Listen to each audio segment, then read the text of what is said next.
Chapter 1487. Zhu Wuxian. Why was he here? This was the Blaze Lair. His motive for coming here was because of the so-called divine object? Or for her? Recalling the past, Zhu Wuxian had always treated her as the person he knew, and tried all sorts of ways to probe her. Yiqing Luo felt that the reason why Zhu Wuxian would appear here might be the latter. When Diamo Xian saw Zhu Wuxian, his expression sunk. The pair of smiling eyes suddenly released an extremely cold chill at this moment. At this moment, his entire being gave off an arrogant and valiant aura. He tightened his grip around Yiqing Luo's waist as his icy cold peach blossom eyes looked coldly at Zhu Wuxian. I'd not expected the rumors of the Blaze Lair to be so alluring that even Death God Castle's Castle Lord has come personally. Zhu Wuxian ignored Diamo Xian's words. His gaze fell onto the arm on Yiqing Luo's waist without blinking.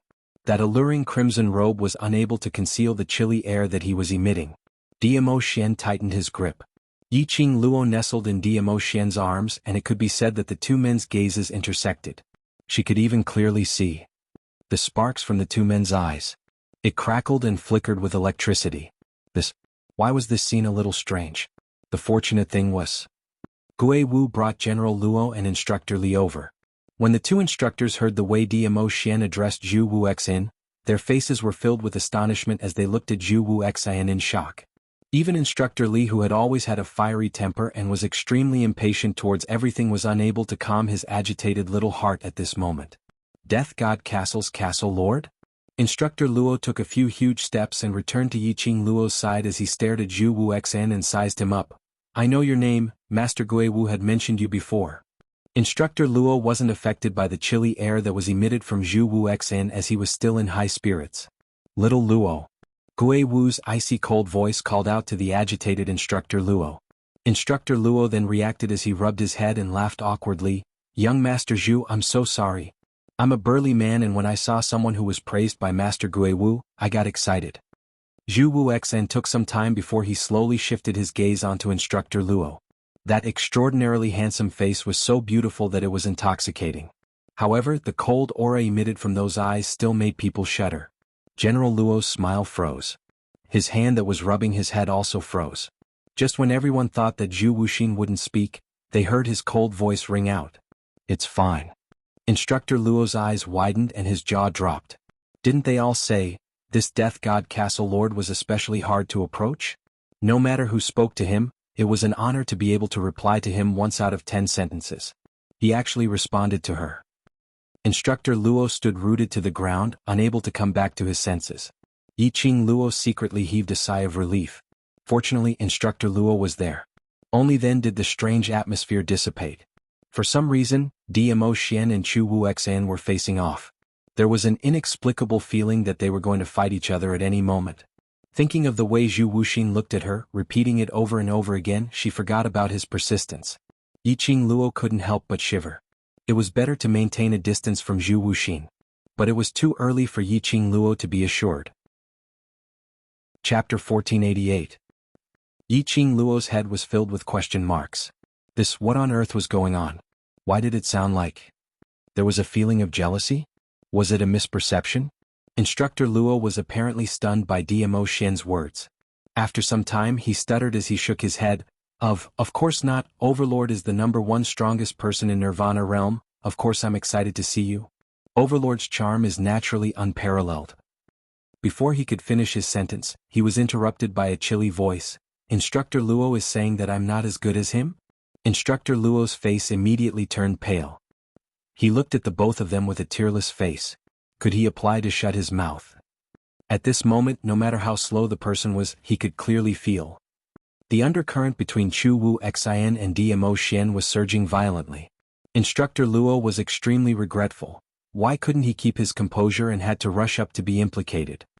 Death God Castle's Castle Lord, are you threatening him and going against your conscience? Diamo Xian squinted his eyes as his lips curled in ridicule. Isn't the Overlord using his own status to force Instructor Luo to praise you? Zhu Wuxian refused to be outdone as his cold voice was like thin ice. 4 pairs of eyes met and once again, it set off a crackling current. Instructor Luo looked left and right. He discovered that the both of them were staring at each other, with no intention of shifting their eyes away. He shrunk his neck as he retreated step by step towards Ghost Marshall's direction. He hadn't even taken a step. He saw the both of them turning their heads at the same time as they stared at Instructor Luo. "Instructor Luo, what you said earlier, is it from the bottom of your heart?" They spoke almost at the same time. That majestic aura wrapped Instructor Luo into a ball. Instructor Luo's legs turned into jelly as he retreated several steps before he managed to stabilize himself. "What are the both of you doing? Instructor Luo didn't offend you." Yiqing Luo, who couldn't take it anymore, immediately stretched out her hand and grabbed Diamo Xian's arm as she pulled him to her side. Following that, she spoke to Instructor Luo. "Instructor Luo, don't bother about these two. Let them continue looking at each other with tender feelings. You guys leave first, I'll rush over immediately." Hearing Yiqing Luo's words, Instructor Luo immediately retracted his body and dashed towards Ghost Marshall's direction as though he was escaping. The aura of these two young men. His old bones really couldn't take it anymore.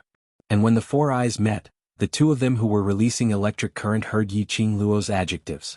The two expressionless faces twitched a few times at the same time. Affectionate? What the hell? Since when were they so affectionate? Weren't they very handsome, cool and crazy, using their own auras to suppress their opponents? Why was it that in Yiqing Luo's eyes, it became filled with tender feelings? This phrase successfully made the two men avert their gazes. No one was willing to exchange glances with the other. Yiqing Luo suddenly felt tired as she tugged Diamo Xian's arm. "That? Young Master Zhu should have something important to do in the blazing flame nest, so we'll make a move first." As he spoke, he turned around to leave. However, before she could take a step, Zhu Wuxian's figure flashed as he stood in front of Yiqing Luo. His icy cold gaze stared coldly at Yiqing Luo and Diamo Xian's interlocked hands as his gaze turned gloomy. "I indeed have something important to do." Then, Yiqing Luo's slender brows creased. Zhu Wuxian's gaze made her inexplicably annoyed. Somehow it felt as though a husband who caught his wife had caught his wife together with another man's gaze. Yiqing Luo suppressed the unhappiness in her heart as she stabilized her state of mind. "Then we shall not disturb young Master Zhu, please move aside." Chapter 1489. Zhu Wuxin's cold voice enunciated each word clearly. That pair of frosty gaze was like a sharp knife, slicing Yiqing Luo's body. This tone, this expression. No matter how he looked at it, it didn't seem like it was a romantic statement. However, when it came to Zhu Wuxin, these were indeed words of love. Yiqing Luo's face immediately turned pale. Subconsciously, he raised his head to look at Diamo Xian's expression. But he saw Diamo Xian's expression was calm as he lifted his eyelids in a carefree manner. His lips twitched disapprovingly. "Young Master Zhu, taking liberties with this lord's woman in front of this lord? Are you declaring war with this lord?" "Yes." His voice was calm and emotionless. That one word stirred up thousands of waves. Even Instructor Luo and the others who were watching from the side could not help but gasp. The gazes they shot towards Yiqing Luo were no longer simple shock and astonishment. It was an unconcealable admiration. This girl, he actually made Lord Dizun and the Death God Castle's castle master fight against each other. He even declared war in public. Femme fatale. Femme fatale. What a pity. Lil Luo is destined to only be this lord's woman. Diamo Xian's gaze suddenly turned cold as his long arm pulled Yiqing Luo into his embrace. "You have no chance." Zhu Wuxin's usually calm eyes finally showed a trace of change. His eyes flickered a few times. "The man is unmarried, the woman is unmarried, I naturally have a chance. What's more, if she remembers me, the one who doesn't have a chance is you." The expression on Diamo Xian's face was still that calm. He had an expression that said, "No matter what you say, Lil Luo is my woman." But Yiqing Luo could feel it. Diamo Xian at this moment, because of Zhu Wuxin's words, his heart surged like raging waves. Especially when Diamo Xian glanced at her from the corner of his eye, it made Yiqing Luo's back shiver. She nestled in his arms. Her small hands kept caressing his chest. She really wanted to shout out that she was innocent. She didn't remember any past between her and Zhu Wuxian. Zhu Wuxin's words made it sound as if she had once had some unforgettable love with him. After all, she was only 15 years old. Her memory became clearer when she was about 3 or 4 years old. In his memories, he was absolutely certain that there was no such person as Zhu Wuxin. Could it be that they had met before they were 3 or 4 years old? When they were so young, who could remember it? Cough, cough, cough. The atmosphere between these two people was so tense that the air was about to condense into ice. As the main character of the confrontation, Yiqing Luo couldn't help but let out a dry cough to break the silence. That. Young Master Zhu, I think you've recognized the wrong person. I'm really not the person you're looking for. Yiqing Luo looked at Zhu Wuxian and said. You are? Zhu Wuxian said confidently. No one knew where he got his confidence from. Yiqing Luo replied helplessly, I've never lost my memories. I remember everything that happened in the past 10 years clearly. Zhu Wuxin remained silent. Only using that pair of sharp eyes, he stared at Yiqing Luo without blinking. Yiqing Luo took a deep breath and suppressed the irritation in her heart. Zhu Wuxin's strength was unfathomable. She might not be Zhu Wuxin's match. Moreover, if she fought with Zhu Wuxin probably wouldn't retaliate. If Diamo Xian saw this, he would probably assume that she and Zhu Wuxin had a female relationship. Diamo Xian looked at Yiqing Luo's expression as his eyes turned slightly chilly. Suddenly, he hooked the young lady in his arms and tipped his toes, bringing Yiqing Luo along as they floated in mid-air. Chapter 1490. Xian. Yiqing Luo felt that the profound qi on Diamo Xian's body continued to surge. Diamo Xian lowered his eyes and took a look at her. The moment he looked at Yiqing Luo, his gaze was filled with adoration. He curled his lips and said softly, Don't worry, it'll be over soon. After saying that, he raised his eyes, and his gaze shot out like a sharp blade. The hurricane swirled up sand and gravel into the air. His jet-black hair fluttered on his shoulders as he bared his fangs and claws. Zhu Wuxin also did not say a word and did not retreat even half a step. With a flick of his sleeve, a strong gust of wind blew against his loose crimson robe, causing it to flutter loudly. The two of them stood in mid-air, facing each other. A powerful wave of qi lingered around the two of them, spreading out wantonly. The hurricane didn't stop and the airwaves were monstrous.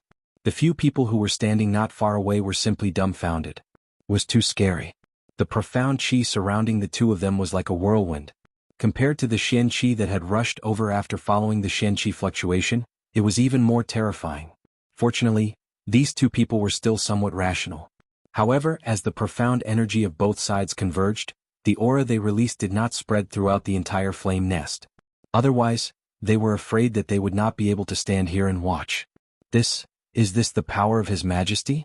I'm so used to seeing him and Qing Luo being so lovey-dovey that I've almost forgotten that the Overlord is actually so strong. Yan Shaoyi raised her head and stared unblinkingly at the two people in mid-air, her eyes filled with astonishment. Tong Ziqing was also unable to maintain her cold elegance as her eyes were filled with astonishment. What's more frightening is that this Death God Castle's castle master is actually on par with the Overlord. With a pause, Tong Ziqing seemed to have thought of something. She immediately restrained the shock in her eyes and looked at Long Yunzhan beside her. Class leader? She called out to him softly. Long Yunzhan didn't even blink as he stared at the two people in the air. The azure light in his eyes flickered. There seemed to be some complicated feelings that she could not understand. However, Tong Ziqing could see it. The veins on his forehead bulged. His whole body was taut with muscles. His hands clenched into fists. Diamo Xian's power had deeply awed Long Yunzhan. He felt inferior because he couldn't defeat Long Yunzhan. Tong Ziqing's heart faintly throbbed with pain. He still loved Yiqing Luo. Because he loved Yiqing Luo, that was why he compared himself with Diamo Xian. Class monitor, who do you think will win? Yan Shaoyi, who didn't notice the strange atmosphere, was still excitedly discussing with Long Yunzhan. There was no reply from Long Yunzhan after a long while. Yan Shaoyi ignored him and continued to stare at the two people who were exuding pressure in mid-air. TSK. Awu, these two young people are really amazing. Zoamo clicked his tongue and looked at the two of them in amazement. Do they have the demeanor you had back then? You make it sound like you're very old, Kitty Lee, who was in his arms, muttered. Zoamo looked down, his long and narrow phoenix eyes forming a demonic arc looking at the two black cat ears, which kept swaying on top of his head. He gave a low laugh as he bent down and leaned close to her ear as he laughed hoarsely. Little wild cat, whether I'm old or not, you can verify for yourself. Although Kitty Lee didn't quite understand the hidden meaning in Zomo's words. But her cat's intuition told her. Zoamo was definitely up to no good. Kitty Lee's eyes widened as she pretended to stare at him fiercely. Hui? You frivolous man. Kitty Lee doesn't care if you're old or not. Saying that, she snorted and turned her head away, not looking at him. Zoamo was pleased by her cute little gesture. Chapter 1491. I've been paying attention to this Zhu Wuxian. Suddenly Gui Wu's cold voice came from the side. It broke the atmosphere of Zhou Mo teasing Kitty Li. Zhou Mo raised his eyebrows. I know his background is complicated. Our men can't find any information about him. He was a young man, but he was able to become the legendary Death God Castle's castle master who caused people to tremble in fear. Moreover, all the major forces in Nirvana realm were fawning on him. This young man was like a species that appeared out of thin air. An extremely mysterious existence. His mysteriousness was not inferior to Dmo Xian. His aura is not inferior to that of a venerable sovereign. He is another abnormal monster. Zhou Mo looked at Gui Wu. Ah Wu, if this goes on, the balance in the lower realm will be broken. The emperor has not used his full strength. Gui Wu's malicious eyes swept past Zhou Mo and Kitty Li, who was snorting in his arms. Immediately he gave Zhou Mo a warning stare. Zhou Mo gave a disapproving look. Little Wildcat doesn't seem to have a high IQ. She can't understand. You're the one with a low IQ. Your whole family has a low IQ. Kitty Li retorted angrily, staring at him with her big round eyes. Her little hand clutched Zhou Mo's collar tightly. She looked like she wanted to rush up and bite him to death. Looking at Kitty Li's adorable look, Zhou Mo couldn't help but burst out laughing. One of his hands couldn't help but pinch Kitty Li's cheek. Kitty Li let out a meow, and couldn't help but grab Zhou Mo's hand and bite him. Gui Wu frowned as he watched the two of them playing around. His eyes became more and more solemn. After a while, seeing that Zhou Mo was still playing around, Gui Wu couldn't be bothered to wait for him. He walked straight towards the direction he came from. Zhou Mo hurriedly chased after him. Ah Wu, don't be in such a hurry to leave. Aren't you curious about who will win? The two instructors who followed up immediately nodded. They expressed that a duel between two experts was a rare opportunity. They wanted to continue watching. He wanted to see who among these two great experts would be able to win the heart of the beauty. Gui Wu kept a straight face, his eyes gloomy and his voice cold. Not interested. Ayaya. Ah Wu, don't be like this. Don't you want to investigate whether this Zhu Wuxin is... Bang bang bang. Boom boom boom. Suddenly, a deafening explosion interrupted Zhou Mo's words. The air of the entire flame nest seemed to have gathered a terrifying profound energy fluctuation. It surged like the tide, recklessly colliding. Gui Wu's expression sunk as he immediately activated his barrier, enveloping the three students of the devil class as well as the instructors within. He looked up again. In midair, the two men who were originally competing with each other's aura had unknowingly become entangled with one another. The fiery red horizon was like a bloody mouth that had opened wide. One of them was glistening with purple light. His aura was like a rainbow. Mysterious light came one after another, carrying a sharp battle intent. One of them was dressed in blood-red robes. He was coquettish and cruel, and the profound energy he released was stronger than the previous one. Two streams of profound chi constantly clashed and collided. Sand and dust filled the sky and hurricanes messed up everything in the surroundings. Yiqing Luo was firmly held in Dmo Xian's arms. His strong and powerful arm had not loosened even for a moment. His tall body and broad chest protected her well in the confrontation between the two profound chis. She wasn't disturbed by any of the aura. The collision of the profound chi stirred up an intense hurricane. It blew the hair on Yiqing Luo's forehead. She raised her eyes and gazed at the calm and emotionless Dmo Xian. That disdainful look as though everything was in his palm. Chapter 1492. Zhu Wuxian's unapproachable face turned even colder. A pair of sharp icy cold eyes stared at the young lady in Dmo Xian's arms. The young lady didn't notice his gaze. The young lady's extremely bewitching eyes were filled with tenderness and unconcealable love. She looked at Dmo Xian in a daze. Using that loving gaze, she looked at Dmo Xian in a daze. Yiqing Luo's gaze deeply agitated Zhu Wuxian. Obviously, he was the first person to meet Yiqing Luo. Obviously, he was the man whom Yiqing Luo should love.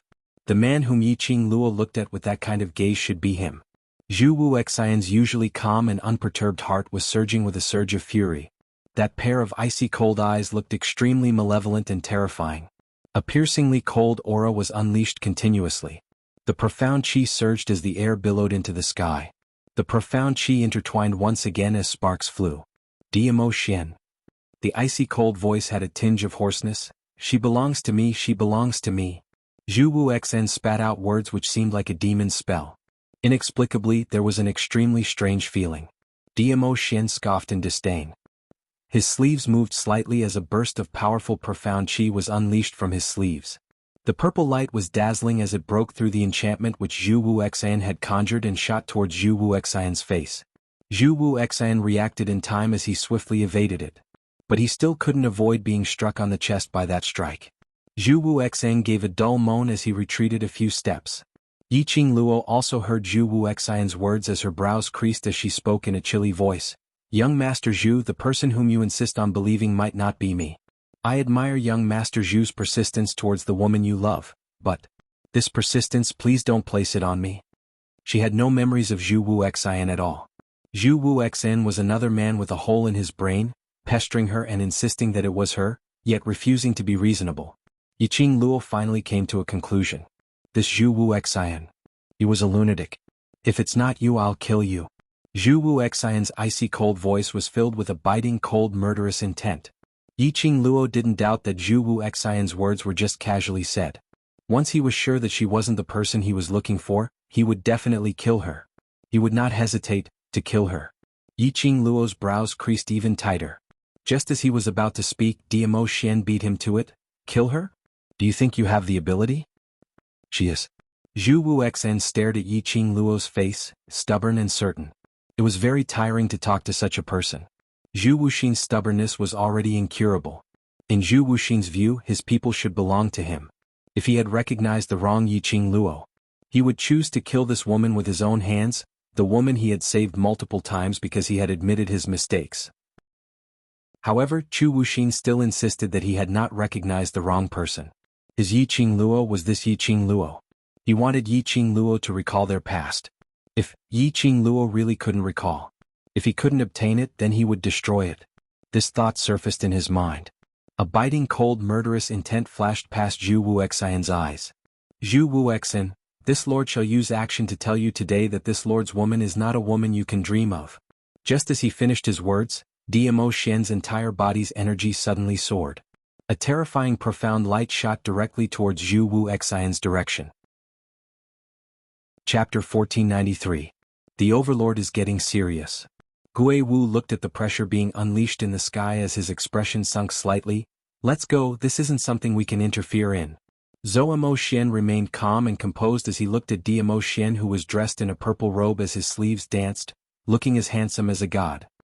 He rubbed his chin as he gave a meaningful smile. Since ancient times, heroes have a weakness for the charms of a beauty. Bam! A loud sound was heard as Zhu Wuxian's body fell from the sky. Following that, he landed heavily on the ground. Ah Xian. Yiqing Luo hurriedly hugged Diamo Xian's waist, preventing him from attacking again. Enough, the both of you are enough. The sand which flew up from the ground was blown away by the hurricane. Zhu Wuxian fell onto the ground and his body actually dragged out an obvious trace on the ground. But he was still expressionless.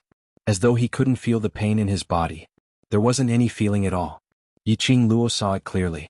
Zhu Wuxian's red wide sleeves had already been torn apart. Bright red blood kept gushing out, fusing with his crimson luxurious robe. If one didn't look closely, one wouldn't be able to tell that he was injured. A trace of blood spilled out from the corner of Zhu Wuxian's mouth. Yiqing Luo's heart suddenly felt an indescribable dull pain. Her brows creased as her little hand pressed against her chest. She couldn't understand where this feeling came from. Feeling heartache? Diamo Xian squinted his peach blossom eyes as he stared at Yiqing Luo's dazed face as he asked in an unhappy tone. Yiqing Luo shook her head as she looked at Zhu Wuxian's direction and sighed softly. He just recognized the wrong person and is too stubborn. No matter what, he saved me several times, so I owe him a few favors. Even if it was because he recognized the wrong person, which was why Zhu Wuxian saved her. But saving her was the truth. His stubbornness was merely because he loved that person too much, the person he was looking for. Lil Luo, you're my woman. Regardless of life or death, you're mine. Diamo Xian locked her lower jaw as his brows were filled with solemnity. No matter if he denies that he's the wrong person, you better remember this sentence. Looking at the jealous Diamo Xian childishly, Yiqing Luo's brows overflowed with a trace of tenderness. She put her arms around his neck and nodded hard. I'm yours and only you. It didn't matter if Zhu Wuxin denied that he was the wrong person. No matter what happened between her and Zhu Wuxin. The current her only had Diamo Xian in her heart. This would never change. Not good. There's movement. All of a sudden the ghost marshal's vigilant voice rang out. Gui Wu and Zhou Mo quickly shielded the other students and instructors behind them. The fire nest is about to collapse. As soon as he finished speaking, everyone felt the ground beneath their feet shake. Dmo Xian hugged Yiqing Luo tightly as his brows creased as he looked at the source of the disturbance. In the depths of the lair there was no end to it. Suddenly, an extremely dazzling ray of light shot out like the light of fire. In an instant, the entire fire nest was illuminated. Wherever the dazzling light went, everything in its surroundings would be hidden in the light. Xian, what's going on? Yiqing Luo looked at that ray of light in shock, which was already flying towards them. Her gaze looked towards Zhu Wuxian's direction. Young Master Zhu is still over there. Xian, let's bring him along and leave. Her words suddenly came to a halt. Wasn't Zhu Wuxian injured by Dmo Xian earlier? Why did he disappear? In Zhu Wuxian's direction, there was only a pool of blood and Zhu Wuxian's figure was nowhere to be seen. Dmo Xian's eyes sunk as he instantly reacted, Lil Luo, hug me tightly. But, just as he finished his words. Chapter 1494. Following that, it was an earth-shattering brilliance as it shrouded over.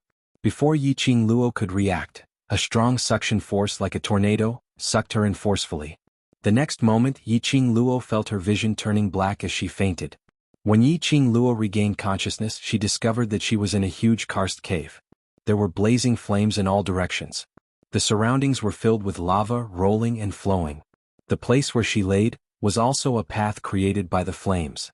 What made Yiqing Luo astonished was she totally didn't feel any heat at all, as though these flames were all illusory.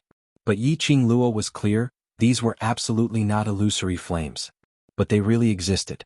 Surveying the surroundings, this was a passageway constructed by the flames. As far as the eye could see, it was all flames. What was this place? Where were Dmo Xian and the rest? Numerous questions kept darting around in her mind. Last Luo, this is the underground depths of the blazing cavern.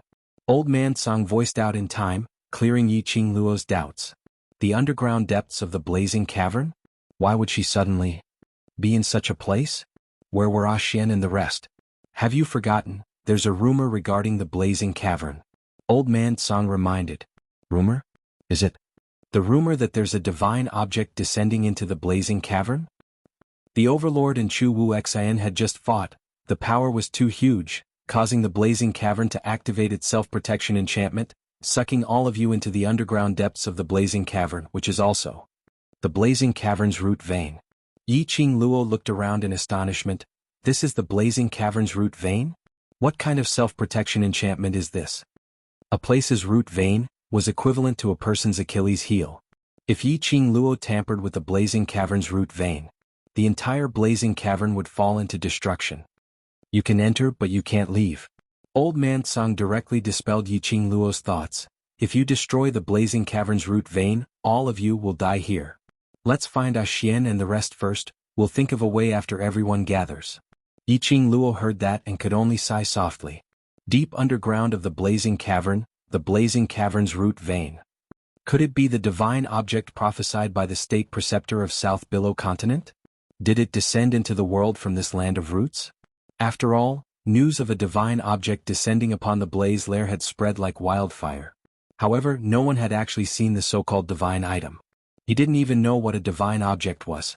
If the imperial tutor's prophecy was true, presumably, the so-called divine object was in the land of the roots. Thinking of this, Yiqing Luo's eyes lit up and immediately summoned Chi-Chi from the pet space. Chi-Chi, try to sense where you're being summoned from. Chi-Chi wagged its little tail and nestled in Yiqing Luo's arms. A pair of tiger eyes looked around, unable to conceal the excitement in his eyes. Master, the feeling of summoning Chi-Chi is getting stronger and stronger. This is the place. Master, move forward. The feeling of being summoned allowed Chi-Chi to clearly sense the location of the summoning. For some reason, Chi-Chi felt a little excited. Looking at Chi-Chi's expression, Yiqing Luo confirmed the guess in her heart. Hugging Chi-Chi, Yiqing Luo followed Chi-Chi's instructions and walked straight ahead. He had just walked through a long passageway. Yiqing Luo's ears twitched. Chapter 1495. Yiqing Luo's expression congealed as a burst of vigilant murderous intent shot out from her eyes. With a flip of her palm, the glower flame fan opened up in her hands. Bam! A loud sound was heard as Yiqing Luo's profound qi collided with the incoming aura. Yiqing Luo. A chilly voice was heard from the opposite side. Yiqing Luo was stunned as she kept the glower flame fan and saw the person clearly. Zhu Wu Xen? Zhu Wu Xian's cold eyes were sealed in ice as he stared fixedly at Yiqing Luo's face. His gaze was icy cold, like ice as it enveloped Yiqing Luo's entire body. Yiqing Luo frowned as she wasn't used to Zhu Wu Xian's vision. Young Master Zhu, this place is very dangerous. If you have nothing on, let's split up and find the others first. Yiqing Luo didn't want to be in the same space as Zhu Wu Xian. This man gave her an especially strange feeling. She had a feeling that at the next moment she would be devoured into his stomach. Zhu Wu Xian's aggressiveness towards her was too strong. Yiqing Luo bypassed Zhu Wu Xian and was about to walk forward. However, her arm was grabbed by him. Yiqing Luo's slender brows creased even tighter as she swung her hand. Let go. Yiqing Luo, why did you forget about me? Zhu Wu Xian's voice was extremely icy cold in the midst of the flame wave. He asked without any emotions. But Yiqing Luo could hear the tinge of pain in his words. Unknowingly, a certain part of Yiqing Luo's heart seemed to be struck by something fiercely. Inexplicably, it softened. She didn't continue struggling as she raised her eyes and met Zhu Wu Xian's eyes. Young Master Zhu, it's not that I've forgotten about you, but in my memory, you don't appear at all. Impossible. Zhu Wu Xian's voice suddenly rose. The hand which was holding Yiqing Luo's wrist increased in strength. Yiqing Luo frowned in pain. Nothing is impossible. If I really remember you, why would I pretend not to know you? Zhu Wu Xian didn't reply. Only using that pair of deep cold eyes, he stared at Yiqing Luo's face quietly. It was as if he wanted to see her face, her eyes, and her soul clearly. After a long time he suddenly spoke. You are not Yiqing Luo at all. This sentence shocked Yiqing Luo so much that her heart thumped. Could it be, the Yiqing Luo whom Zhu Wu Xian knew was actually that weak and timid Yiqing Luo? Was it the Yiqing Luo from before she had crossed over? No, impossible. She was not Yiqing Luo. But it was indeed Yiqing Luo. Everything in this body had already fused with her. There was definitely no Zhu Wuxin in his memories. She came to this continent. He had already completely regarded himself as a citizen of this continent. And she was Yiqing Luo. This was a fact that could not be erased. Yiqing Luo's eyes flickered slightly. Soon after, he calmed his mind and revealed a solemn expression as he said in a deep voice, I don't know why you insist that I am the person you are looking for, but I want to say that you have definitely found the wrong person. After a pause, she continued, if the person you're looking for finds out that you've found the wrong person, he'll definitely be very upset. The grip on his wrist gradually loosened. Yiqing Luo took the opportunity to retract her hand. She took a look at Zhu Wu Xian, who was still in deep thoughts, not wanting to say another word to him. She walked past him and continued walking forward.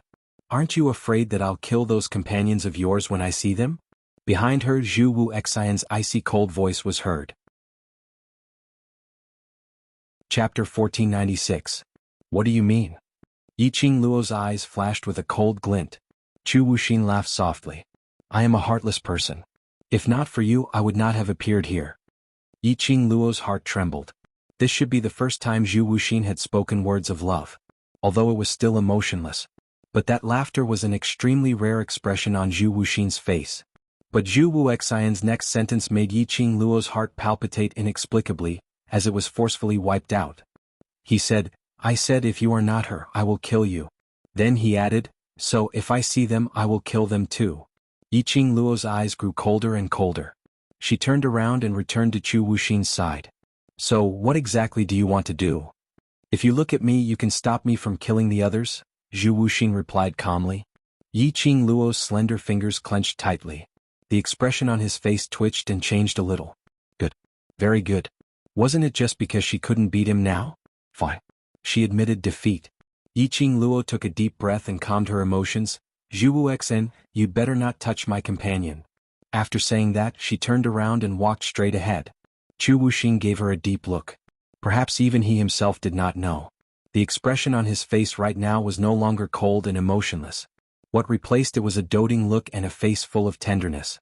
The two of them walked in the long passage for about an hour. Zhu Wuxin followed behind him. Yiqing Luo naturally couldn't let Qi lead the way to the direction of the summoning. She couldn't tell whether Zhu Wuxin was a friend or foe at the moment. And she believed it.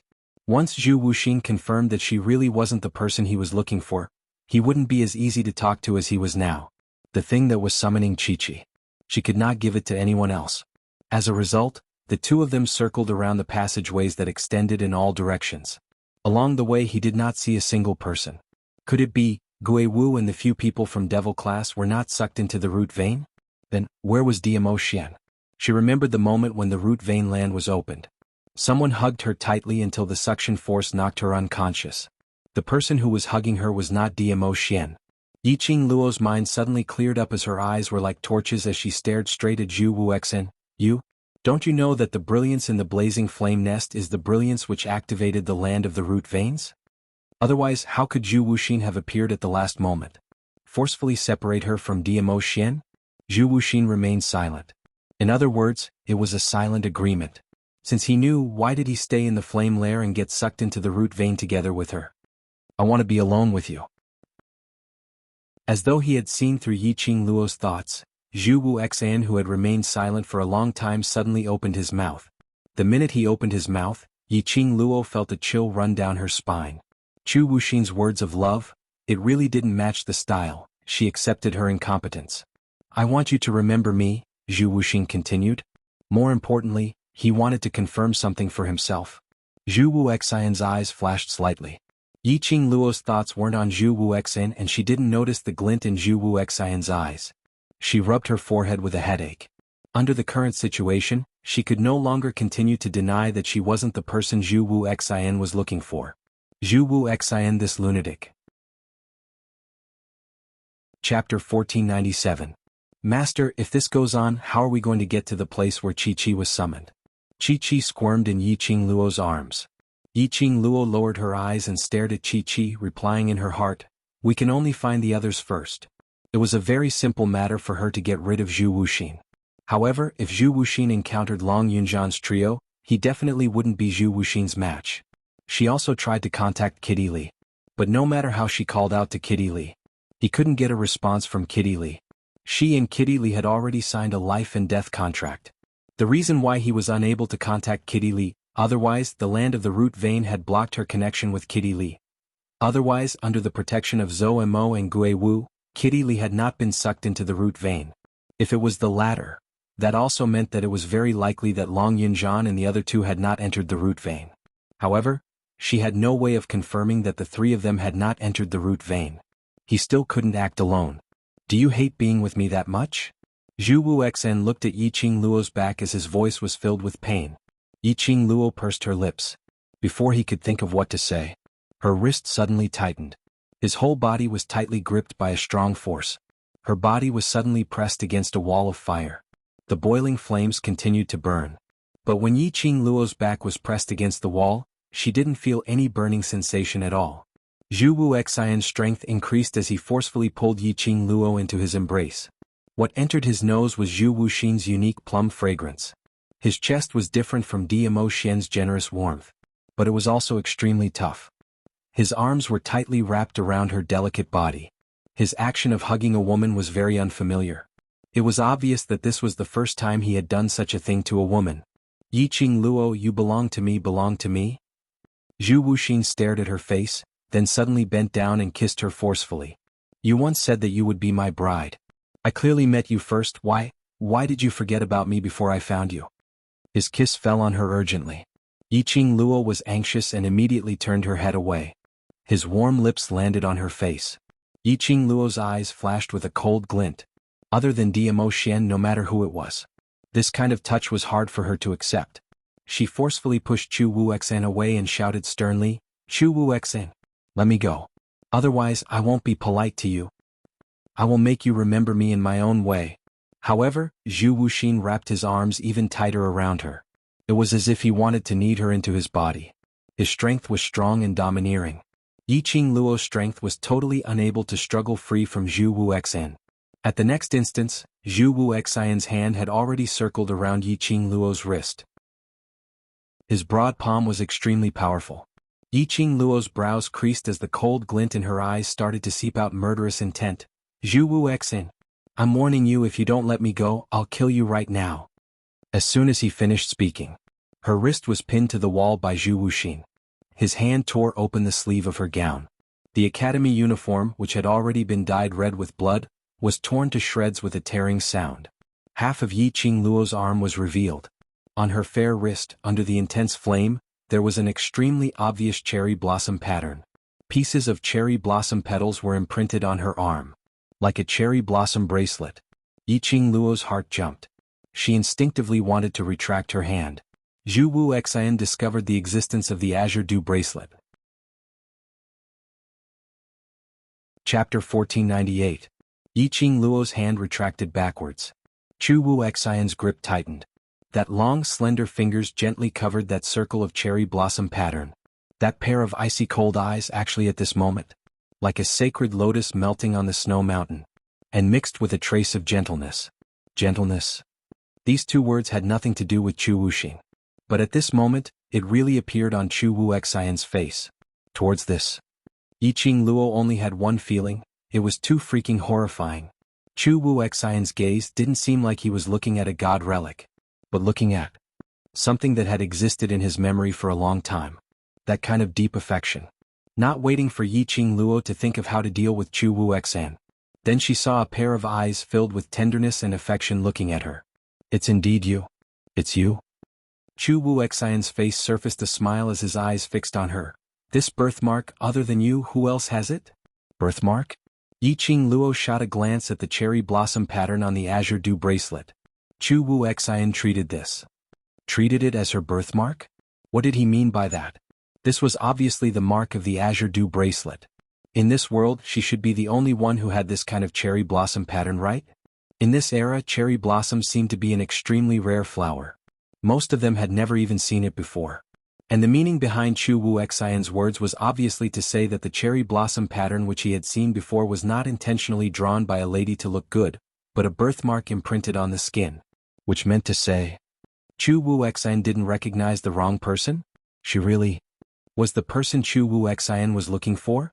But why was there no memory of Zhu Wuxian at all in her memories? You're mine. The smile on Zhu Wuxian's face gradually turned a little stubborn. He muttered to himself as he hugged Yi Qingluo tightly in his arms. After a few investigations and a few tests, Wang Chong had no idea what was going on. He finally confirmed that Yi Qingluo was the girl whom he knew that year. At this moment, after he saw that unique birthmark on Yi Qingluo's wrist, he was even more certain.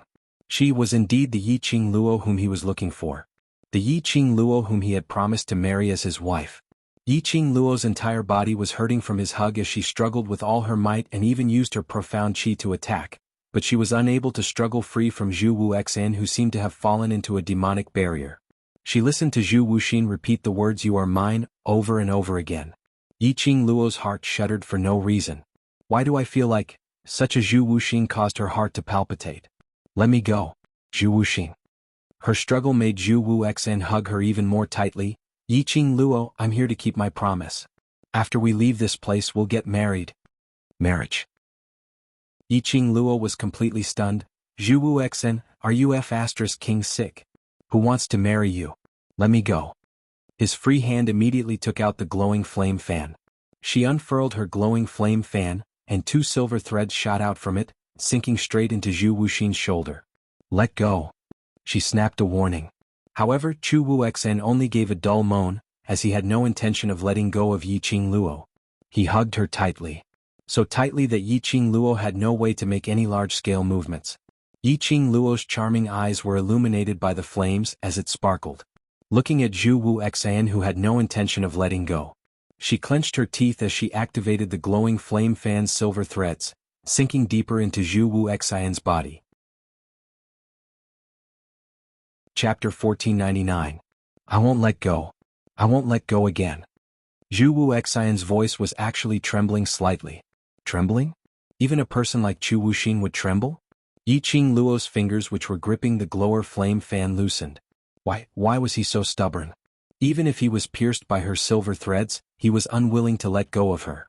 What had happened between them in the past? As a result, Zhu Wuxin's obsession with her had already penetrated deep into his bones? Yi Qingluo, you are destined to be mine. This is the promise we made. Suddenly Zhu Wuxian's gaze deeply locked onto Yi Qingluo's face. Let's get married. His eyes were clear. It was extremely clear. It didn't contain any impurities. He wanted to marry her. That was his only thought at this moment. This kind of gaze made Yiqing Luo's heart feel slightly cold. Impossible. She rejected him without any hesitation as her charming eyes were suffused with a cold glint. Zhu Wuxia, no matter what we had in the past, it will only be in the past. The person I love is only Diamo Xian. The person I choose will only be Diamo Xian. She was Diamo Xian's woman. She loved Diamo Xian deeply. No matter what happened in the past, the only person she loved and wanted to marry was only Diamo Xian. Perhaps it was the mention of the name Diamo Xian. Zhu Wuxin's body gradually stiffened. He slowly loosened his grip on Yiqing Luo as he pulled apart the distance between them. Yiqing Luo was delighted, thinking that he had regained his senses. At the next instant, Zhu Wuxian's hand grabbed onto Yiqing Luo's neck. His slender fingers clasped tightly around her neck. His handsome face once again returned to its frozen expression. Diamo Xian? A cold voice came out from Zhu Wuxian's mouth. As he spoke, his fingers gradually tightened. Yiqing Luo suddenly felt a suffocating feeling. She reached out and grabbed Zhu Wuxin's wrist, struggling with all her might. You belong to me. You can only be mine. Zhu Wuxin narrowed his eyes, killing intent faintly flashing in them. If you can't keep your promise to me then, I'll use destruction to end everything. The tightness on Yiqing Luo's neck made her even more dizzy. Her hand slid down from Zhu Wuxin's arm. Damn it. Zhu Wuxin really wanted to kill her. This lunatic. Did he want to die with her? Yiqing Luo tried her best to adjust the profound qi in her body, trying to suppress Zhu Wuxian. She did not want to die with Zhu Wuxian like this. The brothers were still waiting for her. Xian was still waiting for her. Thinking of this, Yiqing Luo worked hard to concentrate her mind, mobilizing the profound qi in her profound jade heart and communicating with Qi. As long as he caught Zhu Wuxin off guard, Qi launched an attack. He would definitely be able to restrain Zhu Wuxin for a while. However, when Yiqing Luo finally mobilized her profound jade heart and spread it over her entire body, relieving the suffocating feeling at her neck, just as she was about to counterattack, he suddenly felt a dull pain in his heart. Her vision went white. A blurry image suddenly leaped into his mind. That was the 10-year-old little Qing Luo. After a round of beatings by Yiqing Ling and Yiqing Qing, she was sick and weak, nesting in the abandoned courtyard full of cobwebs. It was already the middle of winter. Little Qing Luo was only wearing a thin robe and it was extremely worn out, stained with fresh blood. In the room, there was only a wooden bed and a piece of worn-out, smelly thin blanket. She sprawled on the bed and every breath she took would affect the wounds on her body, making her so painful that she couldn't help but draw in a breath of cold air. The cold wind blew in from the broken door and window. Chapter 1500. Her wound was getting more and more painful under the cold wind. Due to hunger, his stomach was growling. Xiaoqing Luo thought that she would have to look for her mother tonight. Just as she was thinking about it, suddenly Xiaoqing Luo heard a heavy object landing on the ground, as though something had rolled in. Xiaoqing Luo got a shock. No, don't hit me, don't. She thought it was Yiqing Qian and the rest who came to look for her again. Xiaoqing Luo curled up and shivered. However, after a long while the room was quiet and no one responded. In the howling cold wind, Xiaoqing Luo heard an obvious, breathing sound that was not in sync with her own. That sound was getting heavier and heavier. Xiaoqing Luo clutched the smelly quilt in fear. Little Ziling went to look for something to eat for her. She was the only one in the entire abandoned courtyard. Who could it be that came to her abandoned courtyard? After a moment of silence, Xiaoqing Luo didn't hear any footsteps. Only that heavy breathing sound could be heard. Who is it? She opened her mouth carefully with a trembling voice. No one answered her. And that heavy breathing sound gradually became gentle.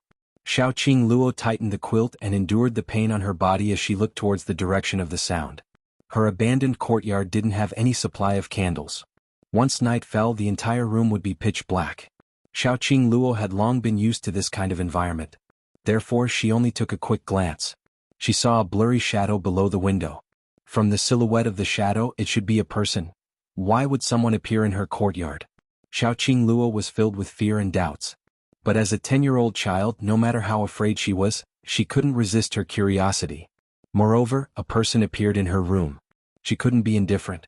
Taking a deep breath, Xiaoqing Luo wrapped the quilt and slid down from the bed. The wounds on her body were rubbed by the rough quilt, causing more pain. There was a smell of blood in the air. Extremely thick. Xiao Qingluo's body was covered with this smell of blood, but she could still feel the thicker smell of blood permeating her room. She endured the pain and walked towards the direction of the shadow. Just as she reached the window and was about to ask who the shadow was, suddenly, a cold glint flashed across his eyes. Her small body was pulled by someone and fell into the arms of a thin and weak man. A long sword was placed on her neck. Xiao Qingluo had never seen such a battle before. Usually when her sister and the servants bullied her, they never used weapons like swords or knives. Xiao Qingluo froze, not daring to move recklessly. "Child?" A hoarse voice sounded beside his ear, bringing with it a trace of coldness. As he spoke, he panted heavily. Xiao Qingluo smelled that pungent blood stench from his body. "You're injured." Xiao Qingluo's nose twitched, even more serious than my injury. The sword that was pressed against her neck loosened. Xiao Qingluo pursed her lips as her voice was soft and soft. "Were you also bullied by brother and sister, so you hid in my courtyard? Don't be afraid, I won't hurt you." The black shadow was silent for a long time. Suddenly he put down the long sword. "Don't move, the smell of blood on your body is very, very heavy. Let me get up, if I press on you I will bleed even more." Xiao Qingluo only felt that this person who was worse off than her was even more pitiful than her. Little her immediately had a protective instinct. Chapter 1501. The black shadow obeyed and released her. Little Qingluo carefully climbed up. The pain from the wound made her mouth continuously let out hissing sounds of pain. Just as she stood up, she didn't have time to speak. She heard a burst of light outside the courtyard. A lot of shadows of torches appeared outside the door. The light from the fire shone through the open window. Little Qingluo saw the person sitting next to her, covered in blood. That was it could be called a stunning face. The young Qingluo couldn't think of any adjectives to describe it. But she knew that this face was the most beautiful face she had ever seen. It was even better looking than her brothers and sisters. It was just that the expression on this beautiful face was very scary. When they looked at him, it was as if they were frozen by ice. "Go in and search. Find the assassin for me." A familiar yet strange voice came from outside the courtyard. Little Qingluo was startled and murmured in surprise and joy, "Father is here." But immediately after, she heard her father's voice, which was obviously full of anger. And that very good-looking person once again used his sword and pressed it against her neck. "That person is your father?" The cold voice was fierce and full of killing intent. Little Qingluo shivered and made a strong end sound. The young boy's eyes slightly sunk as he stared at little Qingluo for a long time. Looking at this little girl living in the abandoned courtyard, her clothes were messy and shabby, her body full of injuries, it was obvious that she wasn't favored in the Yi family. Even if he used her to threaten Yi Tianquang, it would be useless. "Little brother, is father going to catch you?" Little Qingluo heard the sound of rummaging outside and Yi Tianquang's unceasing furious roars. The young boy's cold eyes were cold as he stared at little Qingluo's innocent face. His sharp eyes seemed to be thinking whether to kill this little girl or not. The next moment, the little girl stretched out her hand and hugged his arm tightly. "Little brother, hide here, father definitely won't be able to find you." When she used force, the flesh wounds on her body made her grimace in pain. The young boy also noticed those wounds on her body. It was clearly so painful that tears were about to fly out, but she still insisted on supporting him to hide from Yi Tianquang. For some unknown reason, those tearful eyes softened a certain part of the youth's heart. Subconsciously, he propped himself up and followed Xiao Qingluo towards her direction. She hid him under the plank bed. The house was filled with all kinds of broken wood and straw. No one noticed the young boy hiding inside. The voices outside the courtyard were getting closer and closer. The light from the torch was getting brighter and brighter. Xiao Qingluo saw the obvious pool of blood under the window. She turned her head and looked at the young boy under the bed. Her clear and beautiful eyes revealed a trace of determination. She bent down and picked up the sword in the boy's hand. "What are you going to do?" The young man's eyes narrowed as he asked vigilantly. But before he could say anything, he heard Xiao Qingluo moaning in pain. She used the long sword and cut her wrist. Immediately he stuffed the long sword under the bed. His small body was wrapped in the smelly blanket, and he shrunk back to where the young boy had been sitting. Blood oozed out from Xiao Qingluo's wrist. It fused with the bloodstains on the ground. She leaned against the window, her little face contorted in pain. In the bottom of the young boy's heart, he didn't know what kind of shock he had. This little girl, was she an idiot? She actually wanted to kill him, a complete stranger, just to save him. Chapter 1502. He looked at the little girl who was curled up on the ground with a face full of pain. At this moment, Zhu Wuxian's heart, which had been sealed away for a long time, was finally filled. He actually felt a trace of warmth. The cold wind rustled and the wounds on his body ached. But he felt extremely warm. This was the first person in his life who was willing to do anything for him. Bang! With a loud bang, the dilapidated door was violently flung open. The door fell to the ground, sending up a cloud of dust. The howling cold wind blew the dried branches and straws in the house all over the floor. Cough, cough, cough. Yi Tianquang choked and violently coughed a few times. The howling cold wind could not blow away the thick smell of blood in the room. Yi Tianquang's expression immediately became grave. It's in this room. Search. Then, a group of guards and manservants holding torches swarmed into the house. Father? Suddenly, a weak and tiny voice entered everyone's ears.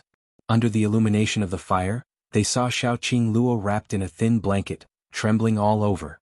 Beneath her was a pool of blood. What's wrong with you? When Yi Tianquang saw the scarred Qing Luo, there wasn't a trace of fatherly love in his eyes. On the contrary, he frowned with extreme disgust. He waved his hand, signaling for the guards and servants to leave. In any case, you're the young matriarch of the Three Springs sect. If people see you in this state, wouldn't they laugh at our Three Springs sect's incompetence? Yi Tianquang walked forward in annoyance. He directly extended his hand and pulled little Qing Luo up from the ground. The thin quilt was stinky and tainted with the smell of blood. This caused Yi Tianquang's brows to wrinkle even tighter, and he directly flung away that piece of quilt. Little Qing Luo's frail body was revealed. She was injured all over and the blood on her wrist was still gushing out. His entire body was freezing cold and his wounds, big and small, were already festering. Yi Tianquang threw Xiaoqing Luo to the ground in disgust. This room, apart from you, has anyone else entered? No, no. Xiaoqing Luo curled up on the ground in pain, her eyes filled with tears. She ached all over. But he didn't dare to shout half a sentence in front of Yi Tianquang. Because she knew that her father hated her very much. Her sisters bullied her. If she complained to her father, the one who would be punished would be her. Useless thing. Yi Tianquang lightly snorted. After that, his gaze swept through the entire room, and after confirming that there were no other auras, he turned around and walked out of the room. In Yi Tianquang's heart, this useless, cowardly and incompetent daughter absolutely didn't have the guts to lie to him. The noise outside the courtyard gradually subsided.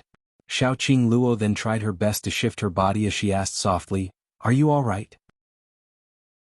There was no response from under the bed. Xiaoqing Luo started to panic.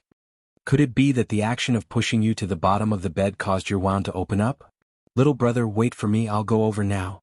Saying that, Xiaoqing Luo couldn't be bothered about her injuries as she tried her best to stand up and walk towards the direction of the little wooden bed. She walked unsteadily. With every step he took, his entire body ached. She couldn't help but suck in a breath of cold air. After taking a few steps, a cold voice came from under the bed. "Enough, I'm fine. Don't come any closer." His voice was somewhat hoarse and he coughed a few times from time to time. Hearing the little youth's voice, Xiaoqing Luo finally let out a sigh of relief. "Little brother, it's good that you're all right." As she spoke, she still tried her best to move towards the bottom of the bed. Chapter 1503. The young boy's aura suddenly froze. A murderous aura burst out from his body. One hand held the long sword at the side. "Little brother, don't be afraid. This is the footsteps of my servant girl." As soon as he finished speaking, he saw a small figure limping over from the door. When he saw the door that had fallen to the ground, a trace of astonishment appeared on his pale and thin face. "Miss, are you okay?" Little Ziling rushed to Qing Luo's side and her eyes turned red when she saw Qing Luo covered in blood. "I'm fine." Qing Luo shook her head and touched little Ziling's head. "Ling, help me lift the little brother out from under the bed. He's seriously injured." "Little brother?" Little Ziling was puzzled. When she saw the strange young boy under the bed, Ziling exclaimed in surprise. Before she could speak, Qing Luo covered her mouth tightly. Don't shout. Father just brought people to chase little brother." "Miss, you, what are you doing? The master is chasing him. How can you?" Little Ziling looked at the young boy under the bed and immediately persuaded her Mississippi. "Miss, if we hand him over now, the master will definitely find someone to look at your injuries. Oh. Qing Luo shook her head stubbornly and the expression on her face became serious. I promised to help little brother, so I must help him. Knowing that she couldn't win against her miss, little Ziling had to help Qing Luo and lifted the young boy out from under the bed. After a long while, the two little girls helped the young boy to lie down on the bed. Qing Luo grabbed the thin quilt on the ground and covered the young boy. Seeing the young boy's frown, she lowered her eyes in embarrassment. Little brother, I'm sorry, I only have this quilt. The weather is cold and we don't have a door. Please make do with it. The young boy's frown deepened. When he saw the disappointment and guilt in Qing Luo's eyes, something seemed to tremble in his heart. Almost subconsciously he blurted out, "What about you?" Qing Luo was startled and immediately raised a big smile. "I'm not cold, it's okay." The cold wind was bleak and Qing Luo was also covered with wounds. The thin robe on his body could not withstand the cold at all. He was clearly shivering from the cold and even his voice was trembling. However, she still covered him with the only blanket that could keep him warm. This little girl was really silly. The young boy stared at that smiling face without blinking. He was used to fighting openly and covertly as well as conspiracies and plots. Little Qing Luo's innocence easily touched a certain part of the young man's heart. "You come up to the bed too," the young boy said calmly. Xiao Qing Luo's eyes widened as she shook her head vigorously. "The adults all say that there are differences between males and females. If we sleep on the same bed we will get married in the future. You're still a child. When you grow up, you won't be able to sleep on the same bed with a man," the young boy said with rare patience. Xiao Qing Luo hesitated for a moment. Perhaps it was because it was too cold. She crawled onto the bed timidly. "Miss, this is the steamed bun we just got from 8th young master. You haven't eaten all day, eat something before you sleep." Little Ziling limped to the bedside and carefully took out the steamed bun from her arms. The steamed bun was already cold and a little hard. But to Qing Luo it was already very good food. Chapter 1504. Little brother, are you hungry? Little Qing Luo took the steamed bun but didn't eat it immediately. Instead, she leaned over to the young boy and asked softly. The young boy glanced at the cold hard steamed bun and frowned. "Do you eat this every day?" If he didn't hear it wrong. Didn't Yi Tianquang just say that this girl was the young matriarch of Three Springs sect? A dignified young matriarch living in such a place and eating this kind of steamed bun? Little Qing Luo blinked her watery eyes and pinched a small piece of the cold hard steamed bun and sent it to the young boy's mouth. "Not every day. These are secretly left for me by little you. Sometimes I can't even eat them." The steamed bun was stained with blood from little Qing Luo's fingers. He frowned and wanted to turn his head away. But when he saw that pair of pure beautiful eyes, his mouth opened subconsciously. The steamed bun mixed with little Qing Luo's blood entered his mouth. Seeing him eat it, little Qing Luo's face showed a big smile. Until half of the steamed bun was eaten. The young boy came back to his senses and looked away. "I'm not eating anymore." Little Qing Luo didn't force him. She threw the steamed bun that had brushed past the young boy's mouth into her own mouth without any hesitation. It was just a very ordinary action. But the young boy's heart inexplicably accelerated. This feeling made him extremely helpless. This was just a 10-year-old girl. He would actually feel shy. The young boy's heart was complicated. Little Qing Luo didn't notice. She divided the remaining half of the steamed bun into half and handed it to little Ziling Ling. You must be hungry. Let's eat together." She kept staring at her miss as she gave the steamed bun to a stranger she didn't know. Ziling's heart was actually against it. But looking at her miss feeding him so happily, little Ziling suppressed the displeasure in her heart. Her young miss was too kind. That was why she suffered all kinds of bullying in the Yi family. Looking at the half-steamed bun that little Qing Luo handed over, little Ziling endured the hunger in her stomach and shook her head. "Miss, I'm not hungry. You should eat quickly. Just eat when I tell you to. Every time you say you're not hungry, your stomach is obviously growling." Little Qing Luo couldn't help but put the steamed bun into little Ziling's hand. Then he wolfed down the rest of the steamed bun. Little Ziling retreated to another corner of the room where she slept. The thin quilt was too small and it could only accommodate 2 of them at most. Little Qing Luo also couldn't call little Ziling to the bed, so her little body curled up beside the young boy. Gradually, Xiao Qing Luo leaned on the young man and fell into a deep sleep. In the night, the young boy's tightly shut eyes opened. He glanced sideways at the beautiful girl nestled in his arms. No matter how cold the wind was, it blew. His heart did not feel the slightest bit of coldness. On the contrary, it was a scorching heat that burned in his heart. An indescribable and unfamiliar feeling gradually sprouted from the bottom of his heart. The next day, Yi Tianquang sent an old doctor to treat little Qing Luo's injuries. The old doctor often came to treat little Qing Luo's injuries. He didn't have much respect for this unfavored young matriarch. After he came, he didn't even check his pulse. He threw a few bags of medicinal herbs at the entrance of the courtyard and left. Anyway, this unfavored young sect master had only suffered superficial injuries from the other few young ladies. Chapter 1505. Little Ziling picked up a few packets of medicine at the door and cursed the old doctor in a low voice. But she still picked up the medicine packets like they were treasures and brought them back to the room. Little Qing Luo used cold water to clean the wounds on her body. At this moment she was cleaning the young boy's wounds. Seeing those packets of medicine, she quickly ordered little Ziling to boil the medicine. "Little brother, there's medicine, your injuries can definitely be cured." Little Qing Luo carefully wiped the knife and arrow wounds on the young boy's body. "Medicine." The young boy frowned and looked at the big and small packets of medicine.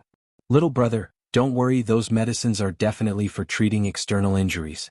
I often use them, and after using them, the injuries on my body are already healed."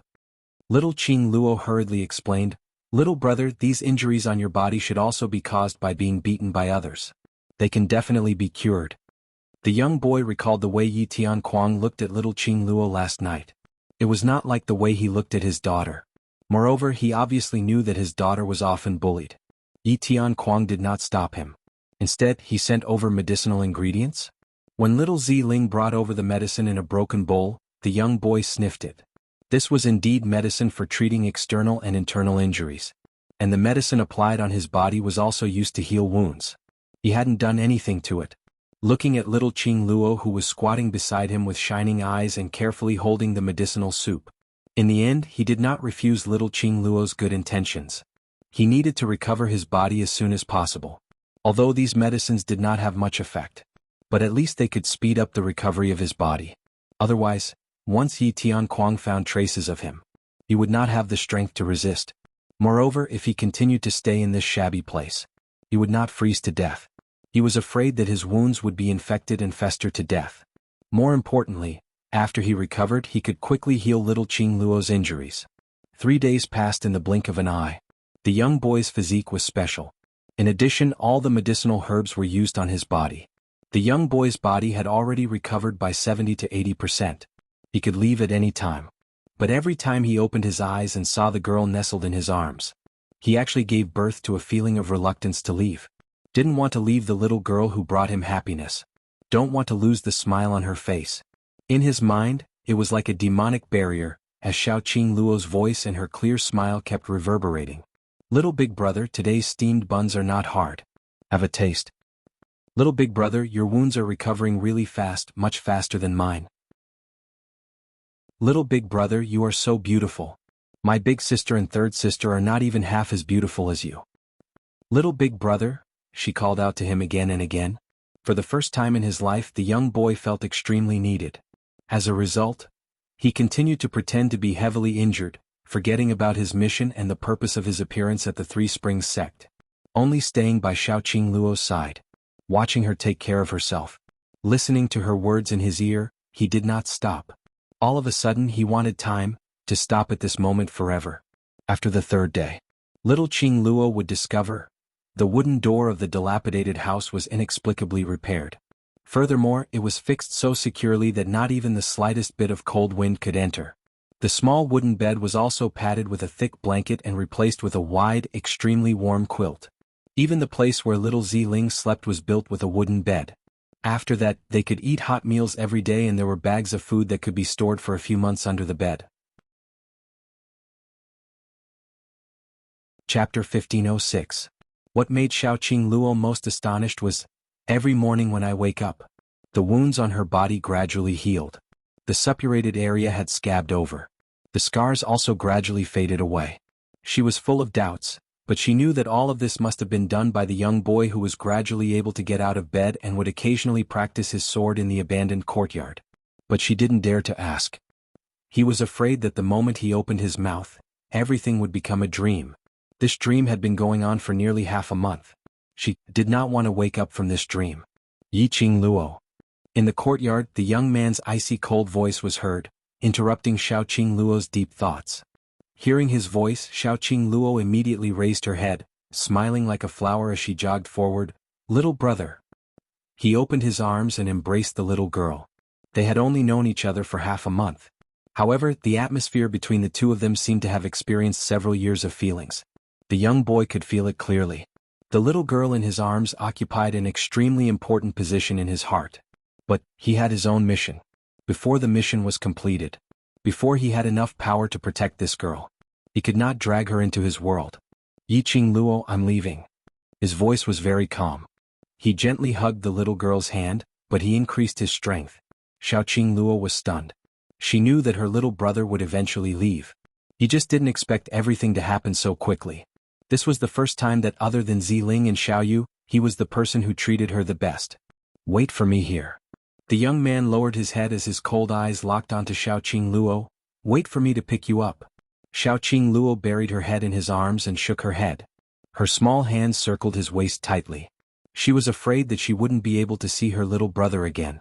She did not know how much longer she could live in the Three Springs sect. He seemed to have seen through the worries in her heart. The young boy gently stroked her head. "Yi Tianquang won't let you die. I will return as soon as possible.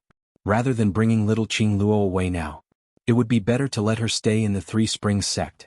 He had investigated the Three Springs sect.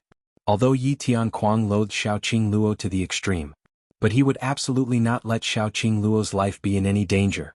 And, following him, he was unable to guarantee that he could protect Qing Luo anytime and anywhere. If they were not careful, what awaited them? It was death. That night the young boy still left. Before he left, he carried Xiao Qing Luo as he whispered into her ear word by word. "Remember my name, I'm Zhu Wu Xin." "Wu Xin." Xiao Qing Luo repeated his name word by word. His warm kiss landed on Xiao Qing Luo's forehead. "When I return, I will marry you. Are you willing to be my bride?" At this moment, Zhu Wu Xin had to admit it. He was moved by this 10-year-old girl. Her clarity, her beauty. It completely dispelled the darkness in his heart. Captured everything in him. Xiao Qing Luo raised her head, looked at him and nodded her head vigorously. "I'm willing." Memories flashed in his mind. All the images stopped at the last scene. Her smile was like a flower and her eyes were firm as she said, "I do." Then, it was this body, Xiao Qing Luo's memory. It was a memory that had been sealed in the depths of this body's heart for some reason. Under Zhu Wuxin's relentless attacks, this memory was released in the end. As expected, it was the relationship between the Yi Qing Luo before she transmigrated, the owner of this body, and Zhu Wu Xian. So deep. Hardworking. Chapter 1507. However, how should she tell Zhu Wuxin? The soul of the person he had been searching for was no longer in this world? Zhu Wu Xian's gaze was fixed on Yi Qing Luo. Yi Qing Luo was in a trance as her gaze kept changing. Then he saw a flash of pain in her eyes. His ice-cold eyes suddenly shot out a ray of light. "You remember just now, when Yi Qing Luo was in a trance, that instant gaze. All of a sudden, he felt as if his heart had been violently touched. He would never forget that look. The former Qing Luo had used this kind of gaze to capture his heart, touching the softness in the depths of his heart. The hand which was locked on Yi Qing Luo's neck slowly loosened. His cold eyes were gradually tainted with a sliver of infatuation. Both his hands suddenly hugged Yi Qing Luo's shoulders tightly.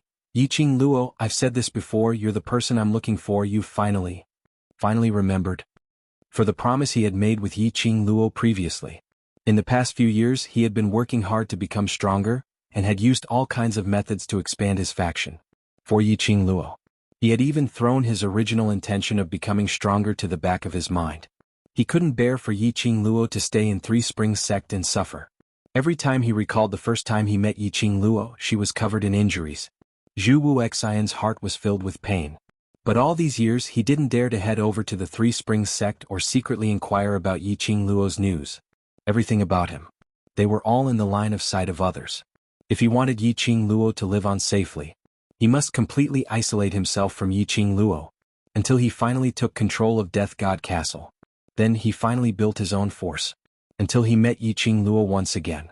Just when he wasn't 100% sure that he could bring Yiqing Luo to his side. Meeting Yiqing Luo. This Yiqing Luo who would have stayed in the Three Springs sect to be bullied. He appeared in his world. That was the freshman training ground of the Heavenly Academy. His reunion with her. He was filled with excitement. Unable to restrain his gaze, he fixed it on her. After 5 years, she was completely different from the person in his memories. The way she looked at him was also extremely strange. This made Zhu Wuxin panic. He wanted to ascertain if this Yiqing Luo was really the Yiqing Luo who called him little brother. He purposely sent someone to deliver medicine to her. He intentionally told his name to Yiqing Luo. However, she was still completely unperturbed. It was as if he could not recall who this so-called young Master Zhu was. After that, the entire Three Springs city was filled with astonishing rumors regarding the 7th Miss of the Yi family, Yiqing Luo. Her transformation surprised everyone. She was no longer the cowardly and humiliated 7th young mistress. But that, he possessed swift and fierce skills, an awe-inspiring aura, and was able to kill his sister in an instant. He was above everyone else, the queen. That's right, the queen. The rumored Yiqing Luo in other people's eyes was like a queen that no one could blaspheme. Following that, he heard the conversation between Yiqing Luo and the Overlord. That ambiguous and inseparable relationship. The next time they met was in the Death God Castle. She had brought her students to do a mission. In the end, he couldn't control himself and took the initiative to acknowledge her. But she had really forgotten who he was.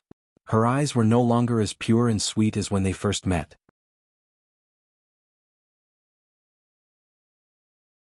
Chapter 1508. Probing time and time again. Trying to make her recall his name time and time again. But what she got in return was disappointment time and time again. Yiqing Luo couldn't remember herself. She didn't lose her memories, but in her memories, there was no existence of him at all. She remembered everything. She only forgot about him. Hearing Zhu Wuxian's voice, which was filled with shock in that tone, the arms which were hugging her tightly became tighter and tighter. Yiqing Luo was unable to harden her heart to struggle out of his embrace. The person Zhu Wuxian was looking for was her, but also not her. After all, she had let him down. Yiqing Luo and Zhu Wuxian's past relationship. The man who was hugging her was breathing heavily and hurriedly, as he kept muttering her name. The current Zhu Wuxian. Where was the usual cold, heartless and aloof look? Love was enough to change heaven and earth. Even the heartless Zhu Wuxian would also reveal such an expression. Like Dmo Xian, noble and elegant in front of outsiders, unattainable. But in front of her, he was just a barbaric and overbearing man. Thinking of Dmo Xian, Yiqing Luo's eyelashes fluttered slightly as she pulled herself back from the guilt towards Zhu Wuxian. I have indeed recalled. She gently nudged Zhu Wuxian. Hearing her admission, the joy on Zhu Wuxian's face grew even thicker. He then let go of Yiqing Luo as his hands rested on her shoulders. I know, you will not forget me and will not forget the agreement between us. This was the first lady who moved his heart. And the last lady who made him want to protect his entire life. Yiqing Luo, it's been 5 years. I'm back. After we leave the blazing flame nest, let's get married, alright? Zhu Wuxian's eyes didn't contain any coldness. But it was filled with hope as he looked at her expression. Extremely anxiously waiting for Yiqing Luo's answer. That careful and extremely apprehensive look. It made Yiqing Luo's heart ache faintly. She clenched her fists tightly as she sighed once again. Don't worry, this time I will absolutely not abandon you. Zhu Wuxian seemed to have thought of something as his eyes looked firmly at Yiqing Luo. I will accompany you every day, you can go wherever you want. Master Zhu. Yiqing Luo raised her hand and slapped away the hand which was on her shoulder. This form of address came out from Yiqing Luo's mouth. The excited Zhu Wuxin's smile gradually froze. His cold eyes were once again filled with coldness.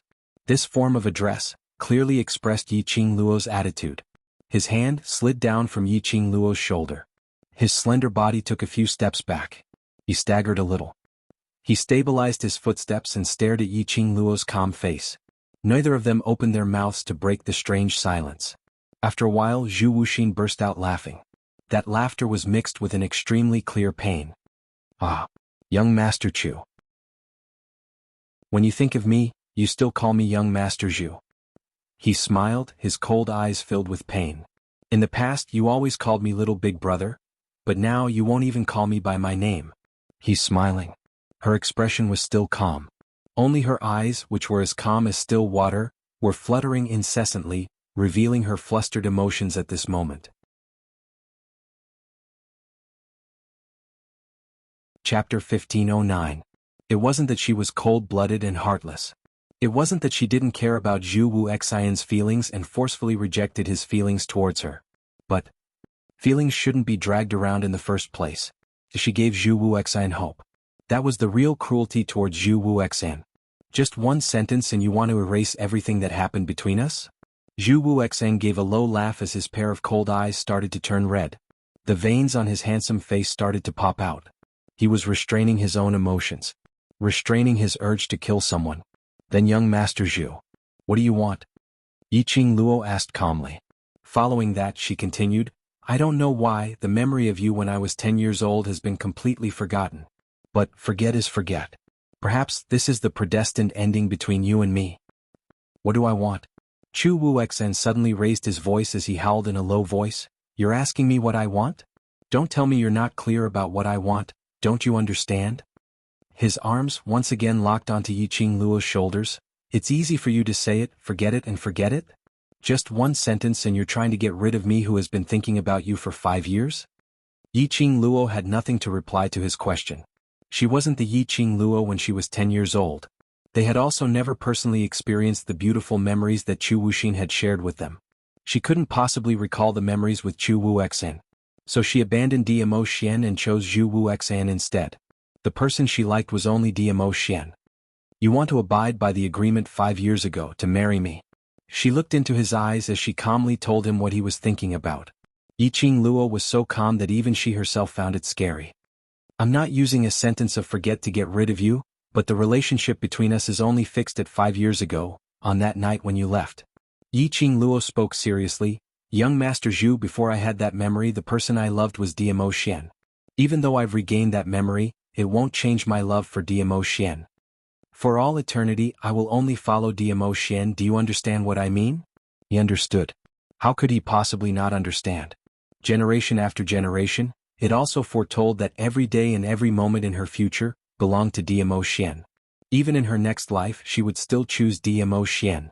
She was persuading him to give up on her. However, giving up was easier said than done. If he could give up so easily, then he wouldn't have been so stubborn for 5 years. I don't understand. Yiqing Luo, I don't understand. Zhu Wuxian's voice was hoarse as he shook his head slowly. The pair of hands which locked onto Yiqing Luo's shoulders gradually increased their strength. Yiqing Luo frowned in pain. Staring at Chu Wuxin's expressionless face, he felt a chill in his heart. She tried to struggle. But Zhu Wuxin's hands clenched even tighter. His fingers felt like they were going to sink into her flesh. She frowned in pain. Just as she was about to break free from him, suddenly he felt something tighten around his waist. A strong force gripped her waist and pulled her back. Her back bumped into a warm chest. A mellow voice which was like fine wine rang beside her ears, as cold as ice. It doesn't matter if you understand or not. Anyway, Lil Luo, is this Lord's woman you? Have no right to lay a finger on her. A strong and majestic aura exploded at this instance. Chapter 1510. Xian. Yiqing Luo turned her head around in astonishment. Indeed, the man who was hugging her was Diamo Xian. Her brows were immediately filled with a smile as she stretched out her arms and hugged Diamo Xian's neck. Xian, where did you go? I've been looking for you for a long time.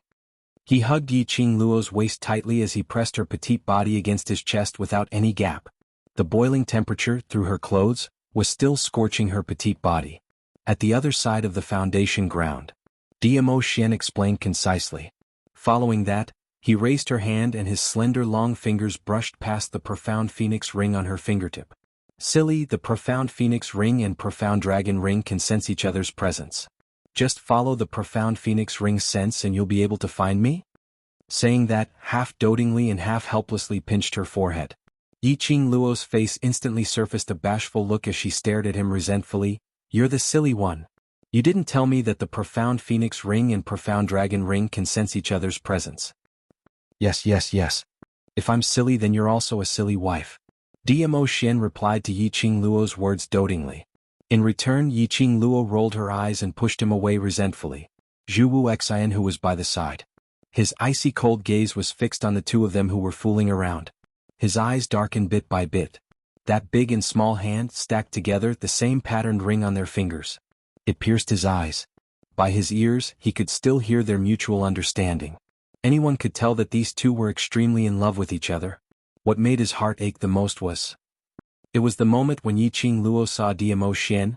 Her brows revealed a smile as well as that deep longing. That was her true feelings showing. In her eyes, in her heart. She could only accommodate Diamo Xian alone. Zhu Wuxian's fists were clenched tightly. His long body slowly retreated, leaning against the fire wall behind him. His entire body's energy seemed to be sucked out at this instant. A loud dong sound was heard. The sound of a heavy object landing on the ground attracted their attention. Zhu Wuxian. Yiqing Luo looked towards the direction of the voice.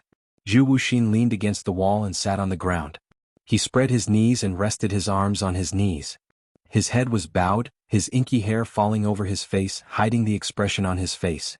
His body exuded an unapproachable evil aura. She pushed Diamo Xian away and was just about to approach Zhu Wuxian to help him up. However, Zhu Wuxian shouted fiercely, "Don't come over." Yiqing Luo's footsteps halted. Yiqing Luo, since you want me to forget everything that had happened in the past, then don't come near me. Zhu Wuxian's icy cold voice was devoid of any emotions. Yiqing Luo pursed her lips as her brows creased tightly. Anyway, to you I'm just a passerby, just an insignificant person. He let out a low chuckle that was filled with bitterness. He's here to pick you up. Just go with him. As soon as he finished speaking, Zhu Wuxian only felt that his arm was covered by a touch of warmth. Soon after, the fragrance from the woman's body seeped into his nose. He was astonished as he raised his head. He saw a cold-looking Yiqing Luo frowning at him. "What rubbish are you saying? You've suffered such a serious injury and you're still trying to be brave. Do you really think that your body is made of iron?" She didn't allow him to explain as she directly helped Zhu Wuxian up. "You." Chapter 15:11. There's one more sentence which you've said wrongly. Yiqing Luo looked at Zhu Wuxian as her gaze was calm and her tone was firm. "To me, you're not just a passerby and not unimportant." Zhu Wuxian's expressionless face seemed to change a little. Light flashed in his cold eyes. He looked at Yiqing Luo's eyes and was unable to shift his gaze away momentarily. "That night 5 years ago I was already mentally prepared to die. If it wasn't for your appearance, perhaps I might not be able to live till now. If at that time Xiaoqing Luo would have died in the cold winter, perhaps she wouldn't have the chance to come to this continent and become Yiqing Luo. So to me you're my salvation 5 years ago." Yiqing Luo stared at his eyes as she said every single word. "Salvation?" Zhu Wuxian silently muttered these two words in his heart. He was Yiqing Luo's salvation? 5 years ago Yiqing Luo was his salvation. 5 years ago I didn't abandon you who was seriously injured. 5 years later I won't abandon you like this. Zhu Wuxian had crossed blows with Diamo Xian outside the base of the blazing flame nest. He suffered a blow from Diamo Xian. Diamo Xian's attack was no joke. Later on he was forcefully absorbed into the base. How could Zhu Wuxian's body take it? Yiqing Luo supported Zhu Wuxian's body as it was a little strenuous. She looked at Diamo Xian. But she saw Diamo Xian's sharp gaze staring at her and Zhu Wuxian without blinking. That gaze seemed as though he wanted to strangle Zhu Wuxian to death. Yiqing Luo didn't dare to let Diamo Xian support Zhu Wuxian. "Chi-Chi," she called out. Chi-Chi, who was nestled on her shoulder, gave an unwilling "oh-woo." Following that, it leapt onto the fire ground. Its tiny body instantly turned into a huge white tiger. Yiqing Luo placed Zhu Wuxian on Chi-Chi's back. "Let's go look for Zhan and the others first." Diamo Xian suddenly spoke out. "Chi-Chi, you lead the way." Chi-Chi shook its tiger head as it turned its head towards Diamo Xian. After meeting Diamo Xian's sinister gaze, Chi-Chi's fur immediately stood on end. It wagged its little tail and howled, decisively choosing to listen to its male owner. "What you mean is?" Yiqing Luo returned to Yiqing Luo's side and held his arm as she asked. Letting Seven lead the way meant, right now they were going to search for the place where Chi-Chi sensed the summoning, then look for Long Yunzhan and the others? Yiqing Luo took a look at Zhu Wuxian who was on Chi-Chi's back as she suppressed her voice. "You should have guessed what is it that summoned Chi-Chi. If he knew about it, I'm afraid. Merely a cripple, unimportant." Diamo Xian's chilly peach blossom eyes swept past Zhu Wuxian in disdain. The minute he recalled that Yiqing Luo and Zhu Wuxian were so close to each other, his eyes were tainted with a gloomy shade. However, he still endured it. He was very clear about Yiqing Luo's character. For her to abandon Zhu Wuxian and leave with him, Yiqing Luo would definitely not agree to it. The reason why he allowed his Lil Luo to take Zhu Wuxian away was because Lil Luo and Zhu Wuxian's words which pleased him. Especially now, Yiqing Luo's action of distrust towards Zhu Wuxian had pleased him. Cough cough cough. Zhu Wuxian, who was lying on Chi-Chi's back, felt a surge of anger when he heard that. His chest instantly felt stuffy as he coughed a few dimes. Yiqing Luo tugged Dimo Xian's arm to stop him from opening his mouth. Chapter 15:12. Chi-Chi was unusually excited. That plump tiger claw stepped on the ground, extremely joyful. The blazing flame blended with that pure white tiger fur. Like a huge tiger treading on fire. The terrain of this route vein was complicated. Every once in a while there would be various twists and turns. After a few turns, 2 people and 1 tiger didn't know how long they had been walking for. The scenery in front of them started to change.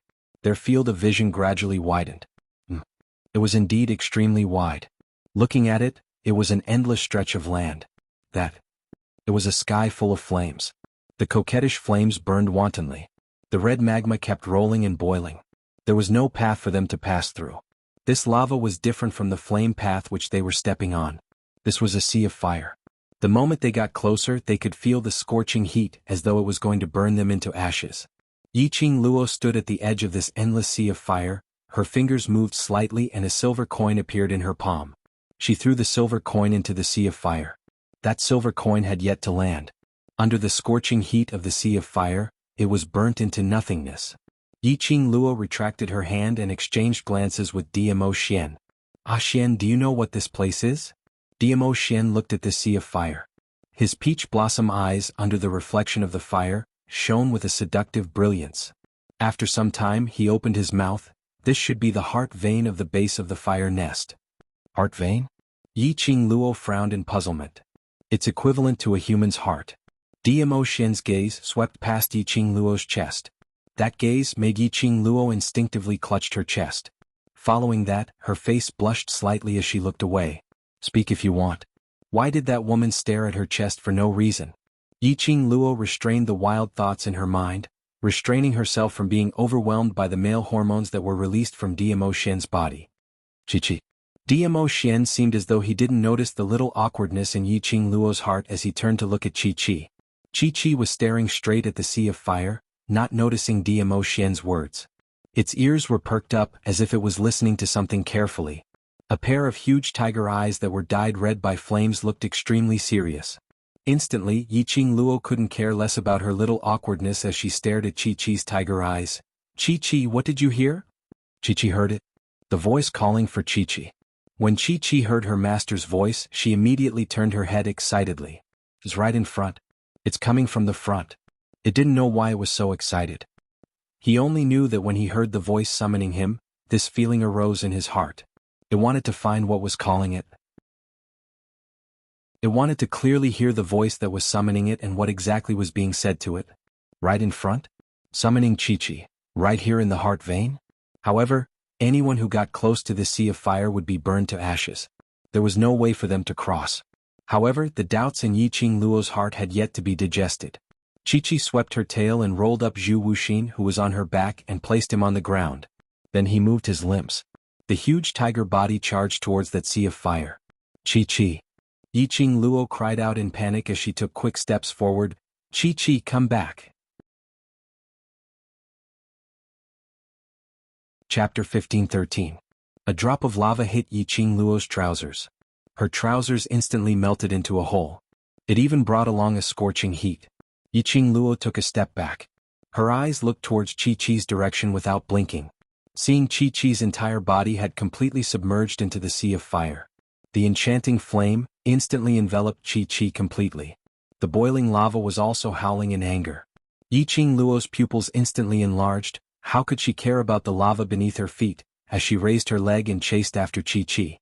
Her wrist tightened and her body was forcefully pulled back. A pair of strong arms encircled her waist. "Ah Xian, let go of me." Yi Qing Luo's face was pale as she struggled hard. I want to save Chi-Chi. If it rushes in, it will be burnt to death. Chi-Chi came to this world because of her. The second companion who had always been by her side. She had never treated Chi-Chi as a battle pet. Chi-Chi was her companion, her kin. She absolutely could not watch Chi-Chi get into trouble. Even if it was the sea of fire, even if it was the lava. She would not allow a tiger like Chi-Chi to rush in alone. Lil Luo, calm down. Dmo Xian held her shoulder with one hand, while the other hand covered her icy cold face. Even if it was this scorching heat, it was unable to warm Yi Qing Luo's icy cold body. Dmo Xian's brows creased slightly as he hooked her head and stuffed her into his arms. Lil Luo, Chi-Chi is a sacred beast, it will not lose its sense of propriety. The struggling movements of the person in his arms gradually became smaller. He continued, you should be able to sense Chi-Chi's emotions. It is excited, isn't it? The gentle words beside her ear, like a warm spring, seeped into her heart. Soothed the anxiety and uneasiness in her heart. Right. She could sense Chi-Chi's emotions. When Chi-Chi sensed the summoning power and arrived at this place, she suddenly felt a chill run down her spine. It had always been extremely excited. Chi-Chi was one of the 4 sacred beasts, the white tiger sacred beast. It would not lose its sense of propriety. It would not let herself fall into danger. Yi Qing Luo gradually calmed down. Indeed. Chi-Chi, who rushed into the sea of fire, did not sense any pain. The emotions that were transmitted from its body. It was an increasingly excited and surging mood. Chi-Chi, who was engulfed by the flames and magma, once again appeared in Yi Qing Luo's vision. It raised its head high and let out a deafening tiger roar. That tiger roar was filled with joy. Its tiger claws kept slapping on the magma. His fat body was still rolling in the sea of fire.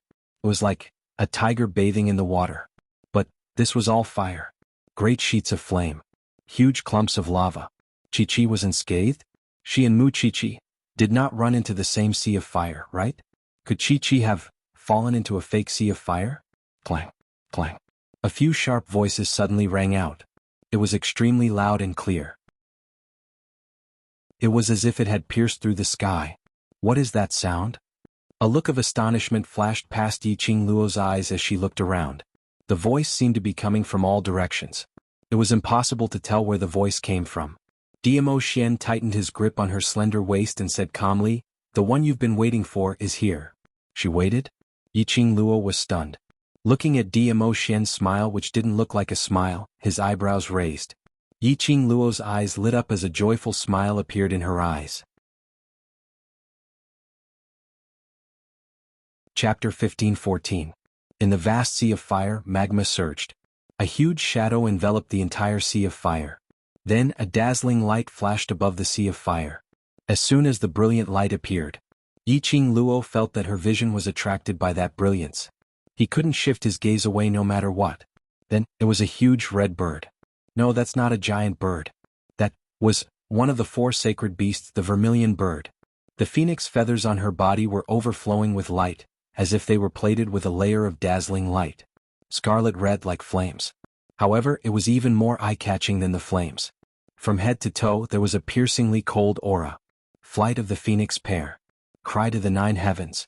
Sure enough, it was it. All this while, the vermilion bird had been calling out to Chi-Chi. Ever since Chi-Chi stepped into the South Tide continent, she had sensed this summoning power. Yi Qing Luo made a guess. It was very likely that it was one of the 4 great divine beasts.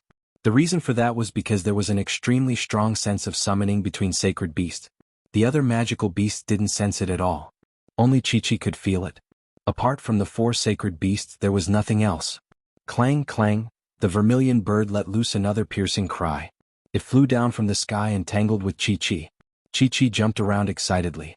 A vermilion bird and a white tiger, loving each other.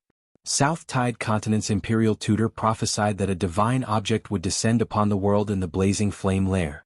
What he was referring to was this vermilion bird. Dmo Xian looked at that noble and elegant sacred beast as a trace of undecipherable profound meaning surfaced in his eyes.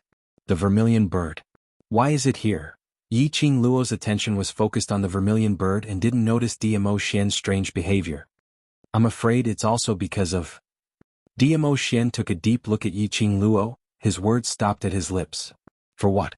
Yi Qing Luo curiously raised her head and looked into that bottomless abyss eyes. Her heart strangely tightened. Dmo Xian's expression was absolutely not happy.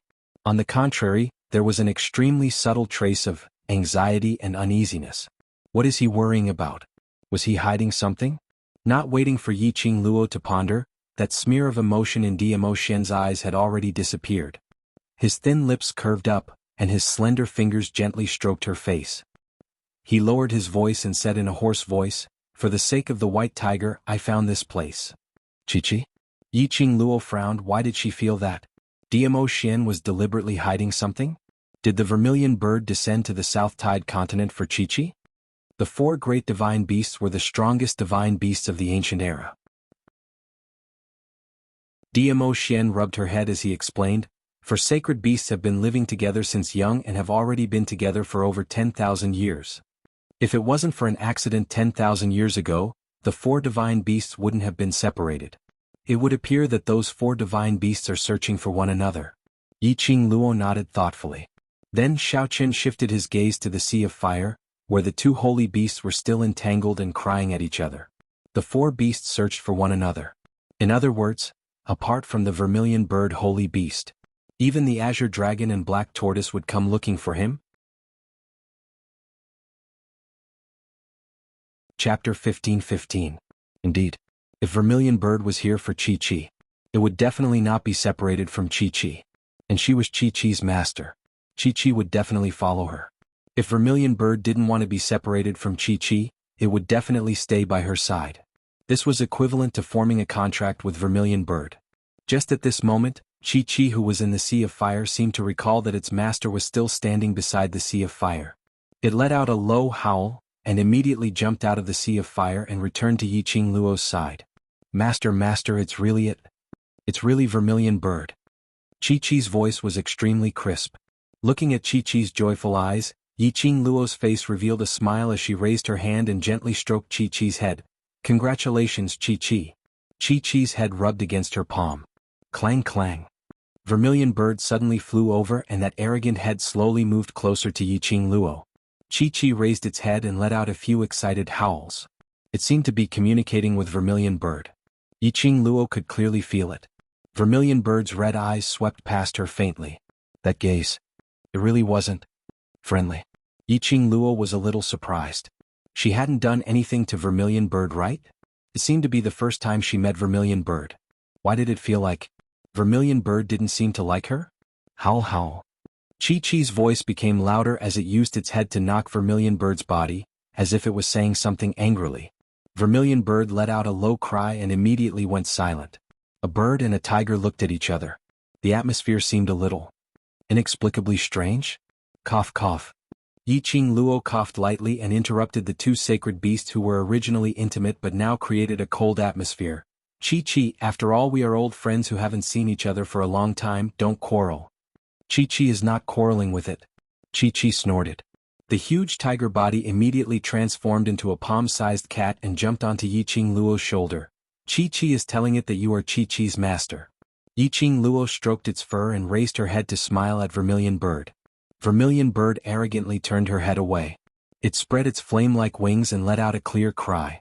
The surrounding flames flared up even more violently in that instant. Chi-Chi's tail suddenly stood up straight. Dmo Xian tightened his grip on her slender waist. Yiqing Luo's smile froze. Her intuition was right. This vermilion bird really didn't like her. He seemed to have something to say to her. "Hey, ugly woman." A clear voice rang out. It was extremely clear in the silence. Yiqing Luo's gaze was fixed on the vermilion bird. Was it talking just now? It can actually speak human language? This sacred beast is one of the four ancient sacred beasts. Naturally, I can speak the human language.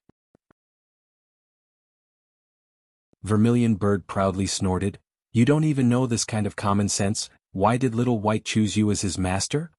Question: How does it feel to be despised by a bird? A. Vermilion bird, this is Chi-Chi's master.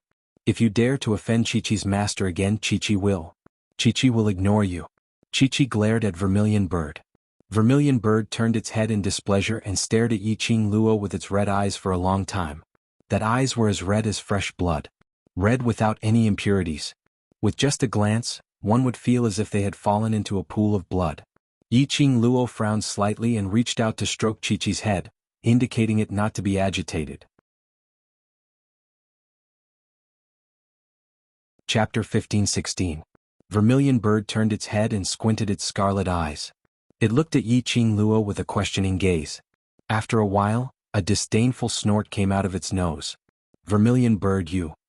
Chi-Chi was about to jump down from Yiqing Luo's shoulder to settle scores with Vermilion Bird. Its tiny body was hugged by Yiqing Luo's arms. Yiqing Luo patted its head gently and whispered, "Forget it, don't affect your relationship because of me." Her motive for coming here. Indeed, she wanted to subdue the sacred beast. But she didn't expect. Chi-Chi and Vermilion Bird were close friends since they were young. Since they were Chi-Chi's close friends. Her original plan of coercion and enticement couldn't be carried out. Chi-Chi's companions were also people she should treat well. Vermilion Bird didn't like her. Then she shouldn't force it. Yiqing Luo threw Chi-Chi to Vermilion Bird. The smile on her lips was still gentle. "Chi-Chi, you and Vermilion Bird can catch up here. I will go look for Ajan with Xian." Chi-Chi let out a cry of guilt. Chi-Chi naturally understood its master's character. It also understood that its master had given up the plan to contract Vermilion Bird. To be honest, Chi-Chi also hoped that Vermilion Bird could contract with its master. In this way it could be with its master and not be separated from Vermilion Bird. But obviously Vermilion Bird didn't have a good impression of its master. However, it was clear that the Vermilion Bird did not have a good impression of its master. It couldn't even count how long it had been. So long that they couldn't even remember what their former master looked like. Vermilion Bird's hatred towards its master was probably because it felt that it had betrayed its former master. Sensing Chi-Chi's depressed mood, Yiqing Luo gave it a smile. Then she meditated in her heart, "Chi-Chi, I'm not angry, don't think too much." "Master?" Chi-Chi called out in a low voice. Yiqing Luo looked up at Vermilion Bird. "Vermilion Bird, my friend here is seriously injured, let's leave him here temporarily, okay?" "Master, don't worry. Chi-Chi will guard him well." Chi-Chi answered first and then gave Vermilion Bird a fierce stare. Vermilion Bird didn't say a word, which was a silent agreement. Looking at the tsundere Vermilion Bird, Yiqing Luo couldn't help but laugh.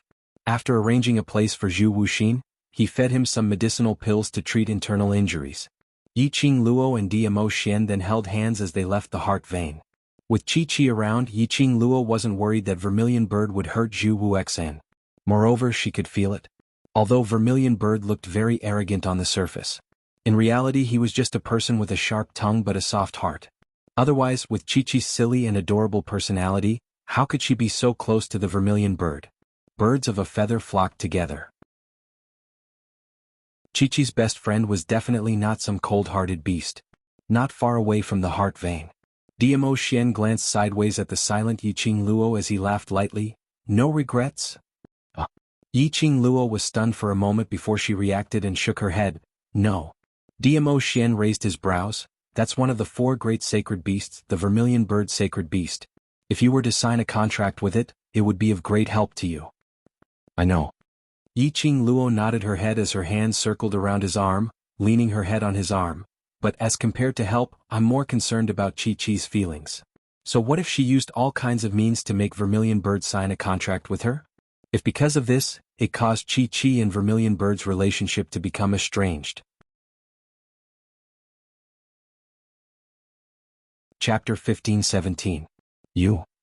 Dmo Xian had a "I've long guessed it" expression as he shook his head with a doting smile. "Xian, this place is so big and the roads are so complicated, how are we going to find Xiao Yi and the rest?" Yiqing Luo asked worriedly. Although they didn't sense any danger in the base of the blazing cavern. But Yiqing Luo had an ominous feeling. They didn't meet with any danger, probably because of Chi-Chi. Or maybe it was the calm before the storm. Dmo Xian said, "This is the underground of the blazing cavern and the area is about the same size. Although this place looks complicated and there are many roads, but it is connected in all directions. Just walk straight ahead and you should be able to meet them." Yiqing Luo nodded. This was the only way now. She was glad that she still had the mercenary group badge which could be used to sense the presence of Yan Xiao Yi and the rest. As long as the range was within 100 meters, they would be able to get in touch. But their comfortable time didn't last long. Just as the two of them were moving forward based on their intuition. Suddenly, a deafening roar came from all directions. Following that, they saw 2 huge wild beasts, Their entire bodies were fiery red and their bodies were giving off sparks as they strode towards the two of them. Roar, roar, roar. The two wild beasts pounded on their chests as sparks flew. Dmo Xian protected Yiqing Luo behind him as his brows creased slightly as he waved his purple robe. A burst of profound chi surged towards the sky with an imposing manner as it struck the two wild beasts. Those two wild beasts hadn't even gotten close when they instantly turned into tiny sparks under this burst of profound chi as they fell onto the ground, merging into one with the flaming path. Instant kill. Yiqing Luo's eyes shone as her little hand grabbed onto Dmo Xian's arm. Ah Xian, can you reveal how high your profound grade is? Previously when Dmo Xian made a move against Imperial Palace's granny, Yiqing Luo already felt that Dmo Xian was unfathomable. Imperial Palace's granny's profound grade was at least Sky Mystic Overlord or even higher. But Dmo Xian could easily suppress the Imperial Palace's old granny to the point that she had no way to resist. It was enough to tell that Dmo Xian's profound grade was above Imperial Palace's granny. Then, how powerful was Dmo Xian exactly? Dmo Xian glanced sideways as a trace of teasing smile flashed past his eyes. Divulging a little isn't impossible, but what is Lil Luo prepared to use in exchange for this bit of divulging? That deliberately lowered and flirtatious voice. There was a hint of ambiguity in that teasing gaze. How could Yiqing Luo not understand Dmo Xian's unspoken meaning? Her cheeks were slightly flushed as she glared at Dmo Xian in annoyance. Revealing the profound grade, you also want to discuss conditions with me, can't we be happy together? Dmo Xian raised his eyebrows. I'm the first palace of Nirvana realm, the Imperial Palace Lord Dmo Xian. My profound grade is naturally confidential. If you want to know, how can I tell you if you don't show some sincerity? Yiqing Luo was exasperated. What he said made so much sense that she couldn't refute him. Yiqing Luo bit her lower lip as she stared at Dmo Xian resentfully. Following that, she tiptoed and hooked onto Dmo Xian's neck. She pressed her pink lips onto Dmo Xian's thin lips. She did it deliberately. The moment her lips touched Dmo Xian's thin lips, she opened her mouth and bit on his lips fiercely. Humph humph. She winked at Dmo Xian provocatively. Following that, she moved her lips away. But Dmo Xian didn't give her this chance. Just at the moment when Yiqing Luo retreated. Chapter 15-18. Dmo Xian's kiss was extremely overbearing. Their breaths entwined, lips and teeth intertwined. Just a moment later, Yiqing Luo's entire body turned soft as she leaned softly into Dmo Xian's arms. His lips caressed her lips. His tongue stirred a pool of spring water. Those warm and soft lips were intoxicating. Yiqing Luo's resentment towards Dmo Xian for taking advantage of the situation had turned into anger from embarrassment, and at this moment, it completely vanished.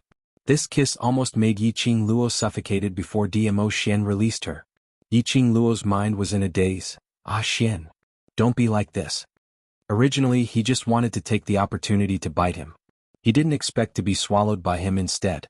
Dmo Xian's brows were filled with mirth, as he licked his rosy lips as though he hadn't had enough of it, as he laughed in a low voice. What about me? Yiqing Luo's face turned red as she gritted her teeth and shut her mouth. When it came to acting like a hooligan, she was absolutely not Dmo Xian's opponent. She simply couldn't be bothered to talk to him anymore. She snorted, hurry up and tell me what's your profound rank now. Dmo Xian's brows raised slightly as he slowly bent down. His thin lips gently grazed her earlobe. It caused Yiqing Luo's delicate body to tremble slightly. Warm air sprayed out. Yiqing Luo couldn't bear it any longer. Are you going to say it or not? Was it really okay to flirt with him at the slightest disagreement? Her heart wouldn't be able to take it sooner or later. Lil Luo, my profound grade. His hoarse voice was extremely husky. That magnetic teasing made Yiqing Luo's heart had a kind of numbing feeling. Yiqing Luo felt. He might have been poisoned by a poison called Dmo Xian. And she could not detoxify it. But this poison was instantly dispelled. Because a certain man whispered in her ear, taller than you. Then he laughed and swaggered off. Yiqing Luo stood rooted to the ground with a dumbfounded look. His profound rank was higher than hers? This was Dmo Xian's answer? Yiqing Luo's mouth twitched a few times. Damn it. Dizun's tricks were too complicated.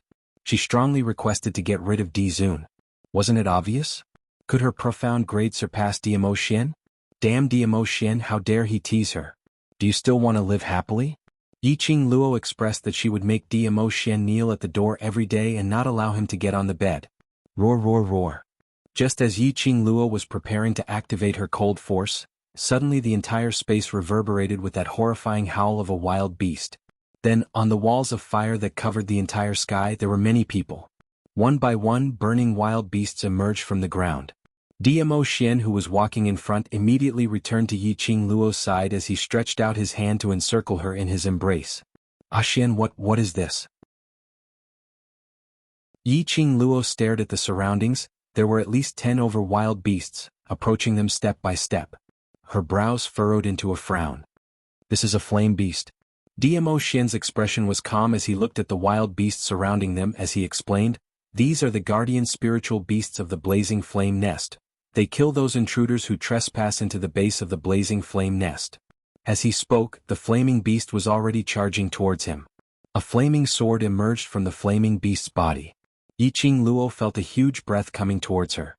Dmo Xian hugged her even tighter as he waved his sleeves. A horrifying profound light was released from his body. But in a flash, those few flaming beasts which had rushed towards them were defeated and turned into ashes. Chapter 15:19. The flame beasts are formed from the flames at the base of the flame layer. As long as the flames are not extinguished, the flame beasts will continue to spawn. Dmo Xian's gaze was grave as he looked at those flame beasts pouncing over.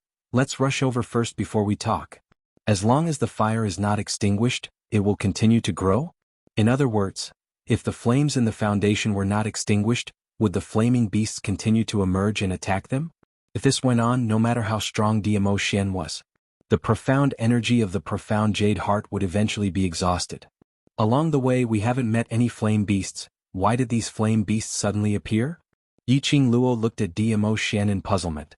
Dmo Xian shook his head slowly. His expression was calm. However, his peach blossom eyes were filled with seriousness.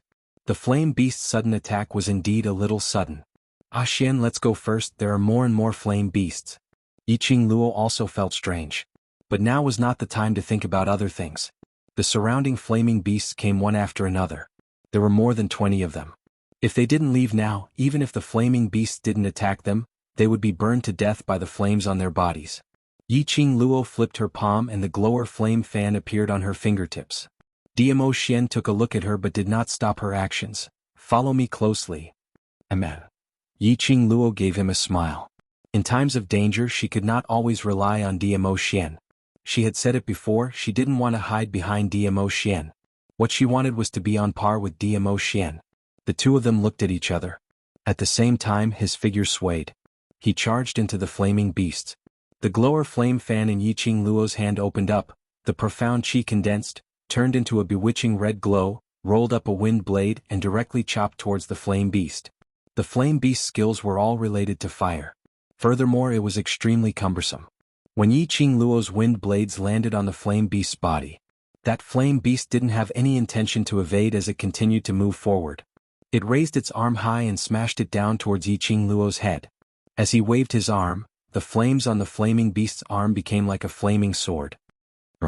The flaming beast's enormous body moved on the ground, causing the earth to shake. The flaming beast was about to reach his face. Yiqing Luo's lips curled upwards, her charming eyes were dyed with an enchanting red glow under the illumination of the flame.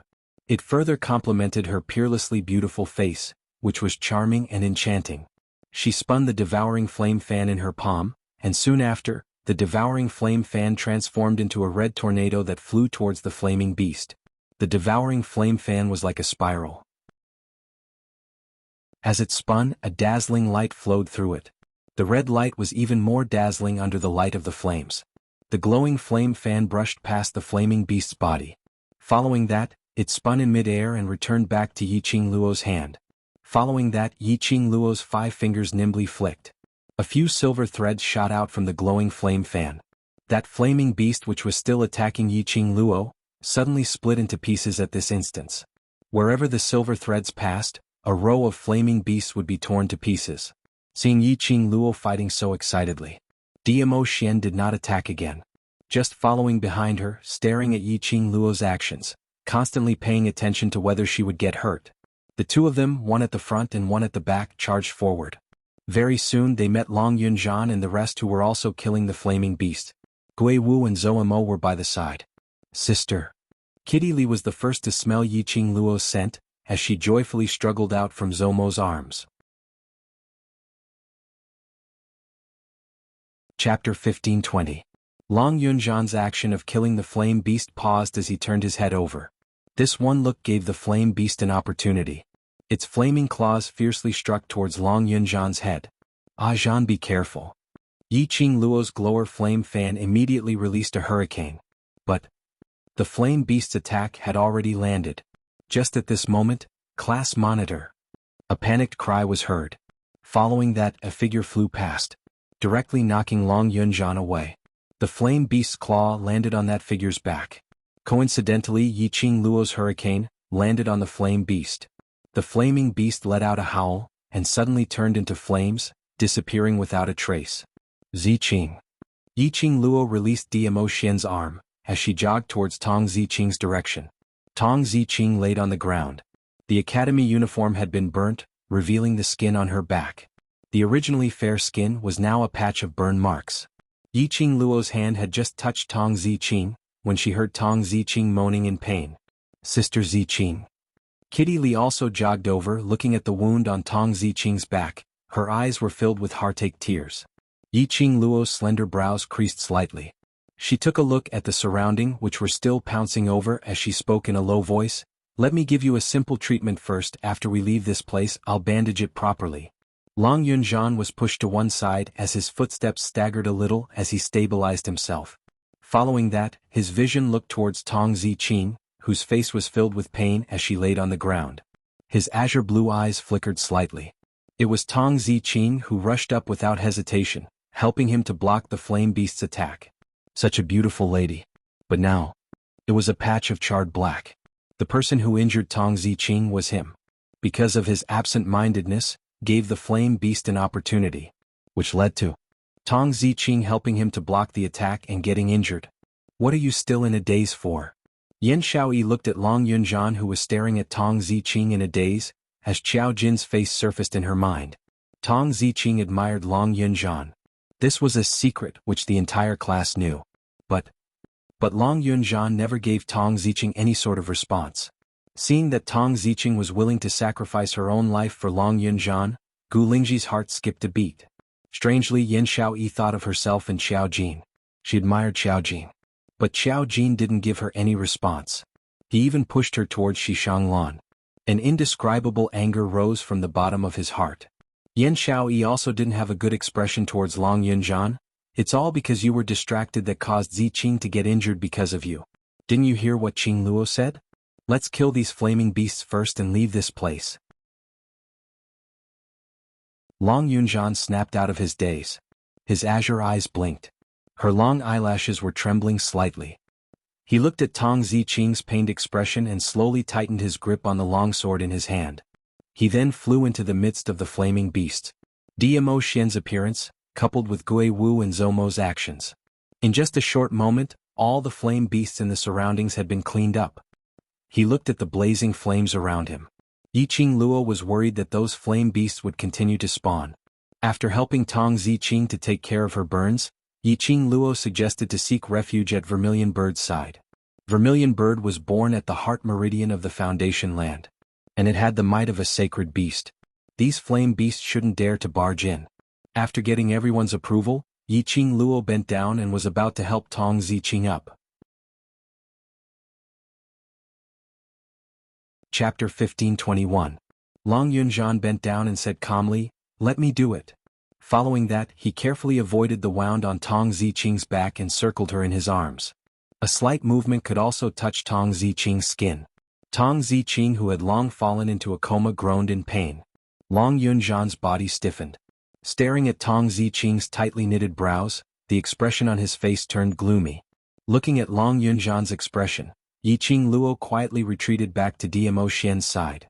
The usually cold Long Yunjian was now willing to hug Tong Ziqing. To the both of them, this should be considered as a progress.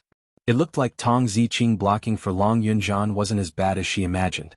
Dmo Xian rubbed her little head and said softly, "Stop looking, let's go, the flame beasts will be born again." The two of them led the way. The group of people followed behind. Behind them was extremely lively and they could hear Kitty Lee's cries from time to time. Yiqing Luo wanted to call Kitty Lee over to her side but was stopped by Dmo Xian. Seeing Long Yunzhan hugging Tong Ziqing in his arms, Kitty Lee was preparing to stick to Yiqing Luo. But before she could walk over, her body felt light. She fell into a warm and firm embrace again. Little wild cat, those who are injured should stay here obediently, don't run around recklessly. The man's hoarse voice was beside her ear, extremely seductive. Kitty Lee's cheeks blushed slightly as she shrunk her sensitive neck unnaturally and struggled. Frivolous man. Kitty Lee wants to follow sister, not run around recklessly. Let go of Kitty. Little wild cat is not obedient, be careful that student Yiqing Luo will hate you. Zhou Mo laughed softly as he hugged her even tighter. The petite figure in his arms stiffened as her round eyes widened. Sister won't hate Kitty. Zhou Mo's almond-shaped eyes squinted as he smiled like a fox. That overlord brother-in-law of yours usually doesn't meet up with student Yiqing Luo. You went over to pester student Yiqing Luo and disturbed their lovey-dovey love, so you're not an obedient kitty. Kitty Lee's struggling movements gradually stopped. She blinked her eyes. Her gaze swept around. His elder sister and Di Zun's brother-in-law were walking at the very front. Their bodies were tightly pressed together, and they seemed to be whispering something. From the looks of it, she was indeed very infatuated. There was no room for anyone else. Then he looked at Long Yunzhan and Tong Ziqing. Although it was quiet, Tong Ziqing was unconscious and Long Yunzhan's face was cold. There was no room for anyone else. She pursed her lips and furrowed her brows in distress. Zhou Mo saw that her expression had loosened. He leaned close to her ear and breathed a warm breath. So, little wild cat, stay in my arms and be a good baby. Why did this sentence sound so strange? Why do I feel like I'm being treated as a pet? Kitty Lee's mind was in chaos because of Zhou Mo. She stopped struggling and obediently nestled in Zhou Mo's arms. Gui Wu, who was walking behind them, helplessly sighed and shook his head. The beastmen were indeed naive.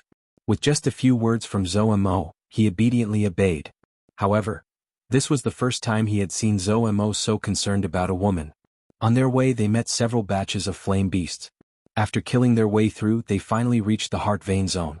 Just as Yiqing Luo had guessed. They had just entered the sea of fire. The flame beasts that were chasing relentlessly stopped in their tracks. Chapter 1522. Ugly woman, what infuriating things did you do outside again, that those flame beasts had chased all the way to this sacred beast's territory? A shrill voice filled with mockery could be heard. Everyone's vision immediately turned towards the direction of the voice. They saw a sky full of flames. A noble and elegant vermilion bird, and a white tiger were suspended above the sea of flames. Instructor Luo and Instructor Li were dumbstruck as they stared at the sea of flames, as their breathing hastened. This is... Gui Wu narrowed his sinister eyes. Vermilion bird? Vermilion bird is actually here? Zhou Mo's brows rose leisurely as he shot a glance at Yiqing Luo with interest. Tisk? So to say, the divine object descending from the flame lair is referring to vermilion bird? Hearing Gui Wu and Zhou Mo admit that this was one of the 4 sacred beasts, vermilion bird sacred beast, the 2 instructors' eyes were all dazed. What day was it today? Not only did they meet the mysterious overlord, they also met the mysterious death god castle lord. Then they met the white tiger sacred beast, and now they even met vermilion bird. Was this a test of their heart's endurance? Yiqing Luo didn't reply vermilion bird's words. Instead she turned her gaze towards Long Yunzhan. Zhan, put Ziqing here, I'll bandage her wound again. Long Yunzhan put down Tong Ziqing. Yiqing Luo called Chi over, using its huge body to block the other's vision. She then used the dagger to cut open Tong Ziqing's clothes. The flame beast's attack was extremely vicious. This burn, Tong Ziqing's back was almost scalded. Even if it was healed in the end, it would probably leave behind a scalded scar. In this continent where men were superior to women, if a lady had a scar, it would be a problem for her to get married in future. Yiqing Luo sighed softly. After Tong Ziqing's wound was healed, she had to flip through the 100 refinement pills to see if there was any prescription for removing scars. Chi was called away. Vermilion bird felt that it was neglected. Especially when those foolish humans were using a judgmental gaze to stare at it. The vermilion bird immediately felt that its dignity as a sacred beast had been insulted. A pair of scarlet-red beast eyes stared at Yiqing Luo with extreme displeasure. "Ugly woman, how dare you ignore this sacred beast's words? Do you believe that this sacred beast will chase you out to feed those flame beasts right now?" It flapped its wings and circled above the sea of fire. The phoenix feathers that overflowed with colorful light flowed with a dazzling brilliance. Still, no one responded to it despite its clamor. "Hey, ugly girl!" The vermilion bird opened its mouth in displeasure and was about to fly into a rage. However, he was stopped by a pair of extremely cold eyes. Yiqing Luo raised her charming eyes. Her eyes were suffused with an extremely cold glint as she stared coldly at Vermilion Bird. Her face was expressionless, without the gentleness and smile from before. "Shut up." The Vermilion Bird flapped its wings, its crimson eyes burning with rage. "How dare you disrespect this holy beast? I'm being polite to you because you and Mu Qiqi are old friends." Yiqing Luo's expression turned cold as she berated sternly, "With your little temper, it doesn't matter how you treat me, but now, I'm not in the mood to joke with you." Perhaps it was Yiqing Luo's aura which made the Vermilion Bird inexplicably palpitate. The Vermilion Bird opened its sharp mouth, but in the end, it didn't say a word. It arrogantly turned its head away as its entire body submerged into the sea of fire, disappearing without a trace. The heart arteries regained its original tranquility. Chapter 1523. By the time Yiqing Luo finished applying medicine for Tong Ziqing and changed into a new set of uniform, it was already 1 hour later. Yiqing Luo wiped the sweat off her forehead. Just as she stood up, a hand touched her forehead. The handkerchief with the scent of sandalwood gently covered her forehead. She looked up and happened to see a pair of slender fingers with distinct joints. Under the raging flames, it was coated with a layer of lustrous multicolored light. That finger pinched a handkerchief and wiped the sweat on Yiqing Luo's forehead. "You've worked hard." Yiqing Luo shook her head and her soft body leaned into Diamo Xian's embrace. "Ah Xian, her body might leave a scar." Diamo Xian's gaze swept past Tong Ziqing, who was sprawled on the ground as he sighed softly. Leaving a scar was extremely serious for a woman. The atmosphere inexplicably became somewhat heavy. Suddenly, Long Yunzhan's icy cold voice was heard. "Qing Luo, you said the scars on Ziqing's body cannot be removed?" "Very difficult." Yiqing Luo's slender brows creased slightly. "The flame beast's flames are different from ordinary blazing flames. If it wasn't for the fact that Ziqing knew how to use her profound qi to protect herself when she blocked that move, otherwise, she would have long been burnt into ashes by that ball of blazing flames."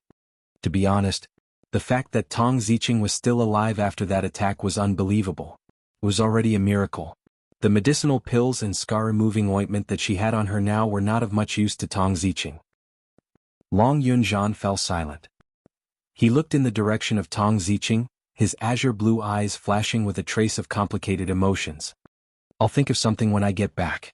Yiqing Luo continued, "If you feel remorseful, just treat her gently during this period of time when she's recuperating, that's enough."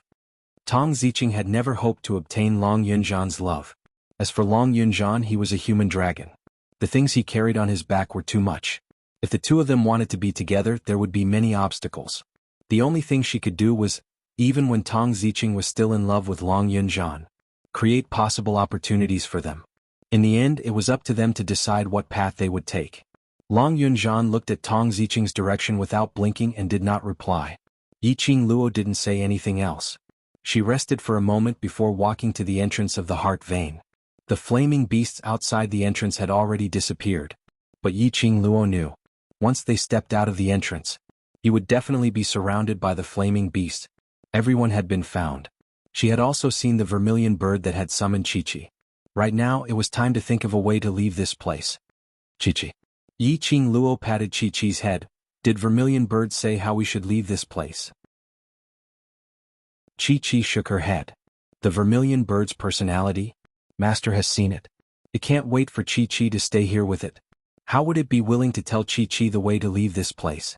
In other words, it knows how to leave this place." Yiqing Luo raised her brows. Qiqi paused for a moment before replying, "I think so." Yiqing Luo nodded thoughtfully. "Since it knows the way to leave, then it's easy. Go, summon the Vermilion Bird." Qiqi looked at her master with a crafty look in her eyes. His hair stood on end. Cough cough, every time his master revealed such an expression. It indicated that someone was going to be unlucky. This time the unlucky one wasn't a person, but a beast. Vermilion Bird's personality indeed needed to be tamed. Chi-Chi moved its tiger claws as it walked to the side of the sea of fire. Chapter 1524. Chi-Chi let out a tiger's roar and the entire sea of fire rippled with magma. The sparks flew all over the sky. However, there was no movement in the sea of fire. Vermilion Bird didn't come up. Chi-Chi turned its head and looked at Yiqing Luo. Seeing Yiqing Luo standing there with her arms crossed calmly, it looked towards the direction of the sea of fire and let out another roar. The magma tumbled even more violently. The majesty of the sacred beast caused the entire heart vein to shake. Oh whoa! Chi-Chi seemed to be urging Vermilion Bird to come out as the tiger's roar sounded slightly hurried. Only Vermilion Bird, who was buried in the sea of fire, didn't give any response. Chi-Chi looked at its master helplessly. Master Vermilion Bird is the most stingy. Earlier master's words made it unhappy, so it intentionally hid. A sacred beast also knew how to throw a tantrum. Yiqing Luo looked at the sea of fire and waved her hand to let Chi-Chi come back. Yiqing Luo had long guessed that Vermilion Bird would not cooperate, so she wasn't surprised. Chi-Chi returned to Tong Ziqing's side and squatted on the ground as a pair of tiger eyes rolled around. Yiqing Luo walked to the place where Chi-Chi was standing earlier. Narrowing her eyes, she swept her gaze across the boundless sea of fire. Her fingers moved. A raging flame feather fan appeared on her fingertips. Yiqing Luo's lips curled as her profound chi condensed. The glower flame fan opened up and swept up several hurricanes. In a split second, the entire sea of fire raged. Several hurricanes swept up the sea of fire. As the hurricanes rotated more and more violently, that flame also followed the hurricanes and swept up. In just a short while, the heart meridian was completely engulfed by tornadoes, one after another. The sea of fire rolled and the hurricanes raged. The ground gradually cracked open. Like a dense spider web, it spread out. Gui Wu and the others retreated a few steps back, before forming a barrier, blocking the sparks that filled the sky.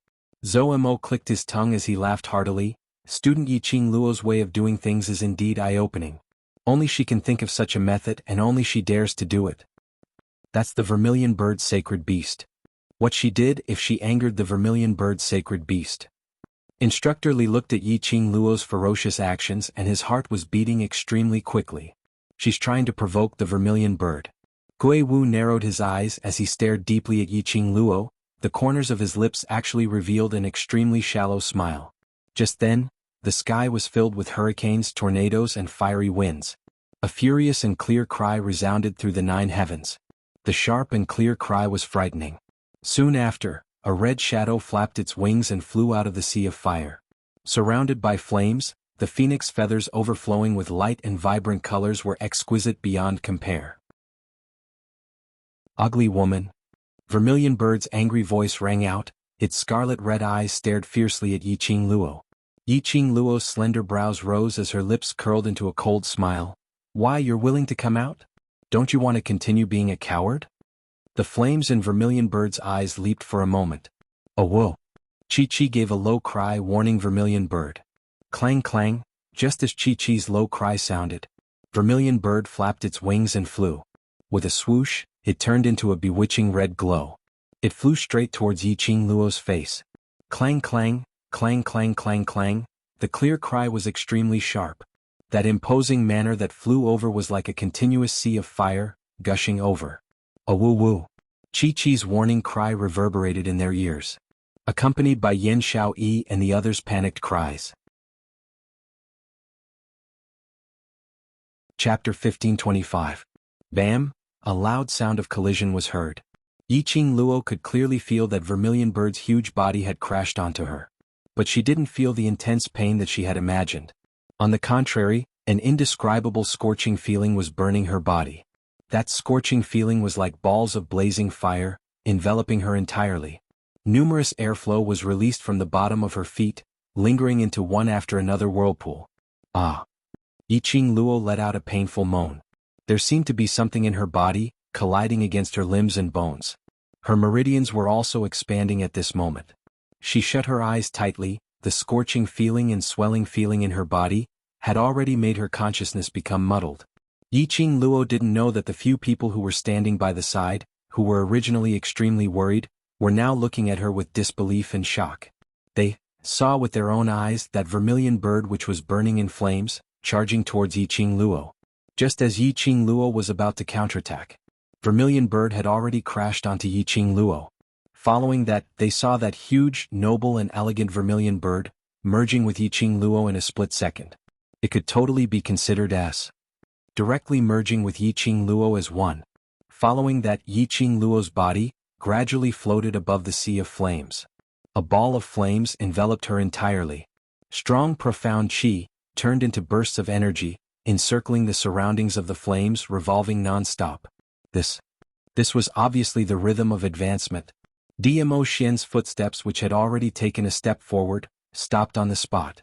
A pair of shimmering peach blossom eyes gazed deeply at the lady in midair. Vermilion bird and Lil Luo signed the contract. He let out a low chuckle. His laughter was filled with doting and joy towards Yi Qing Luo. Who would have thought that the vermilion bird who originally looked down on Yi Qing Luo and had challenged her several times would choose to sign the contract with Yi Qing Luo at this moment? Yi Qing Luo's attitude towards vermilion bird was absolutely not good.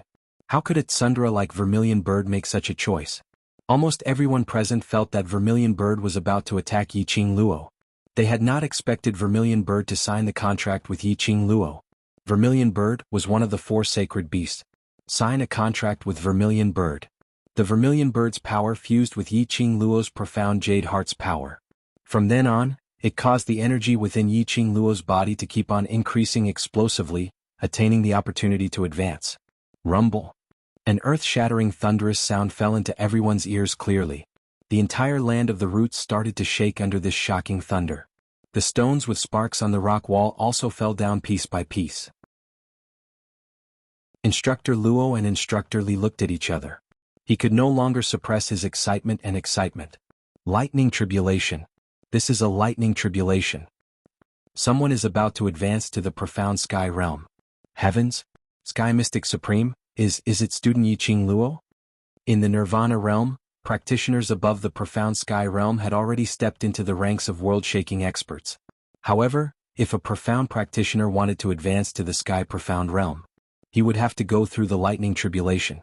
This lightning tribulation was a test that every profound rank cultivator had to endure after reaching the profound sky realm.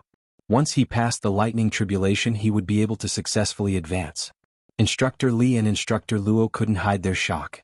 Yi Qing Luo was just a 15-year-old young lady. She had the divine dragon contracted with the white tiger sacred beast, and now there was a vermilion bird sacred beast. Even directly advanced to the profound sky realm. This luck was simply heaven-defying. How could ordinary people live in this world, other than Yi Qing Luo, who was so heaven-defying? Chapter 1526. Yi Qing Luo couldn't feel anything from the outside world. The scorching and expanding feeling in her body kept washing over her. Gradually, Yi Qing Luo sensed a burst of vigorous energy erupting from her profound jade heart. Yi Qing Luo was the clearest about this feeling. Not long ago she had just experienced this feeling. During the battle with the Imperial Palace's granny, she successfully advanced to Earth Profound 9th grade in the nick of time. This feeling was exactly the same as when she was advancing. Was she going to advance again? Yi Qing Luo's consciousness gradually recovered. The scene of vermilion bird crashing into her appeared in her mind. Her eyes suddenly lit up. She concentrated and sensed. Indeed, in her pet space she felt vermilion bird's presence. Vermilion bird and her signed a life and death contract. The same contract as Chi. To tell the truth, signing a contract with vermilion bird was out of Yi Qing Luo's expectations. But it was also considered as unexpected. Everything depended on the relationship between vermilion bird and Chi. Even if vermilion bird agreed to sign a contract with her for Chi, it would at most be an equal contract. She had not expected vermilion bird to use its own soul to forcefully sign a life and death contract with her. Didn't vermilion bird especially hate her? If they signed a life and death contract, vermilion bird would follow her forever, unable to leave. Vermilion bird didn't give any reply to her question. The pet space was quiet, there was no sound at all. Yi Qing Luo expressed. She really couldn't understand the sacred beast's thoughts. Towards such a willful vermilion bird, what else could she say? Ugly woman, what nonsense are you still thinking about?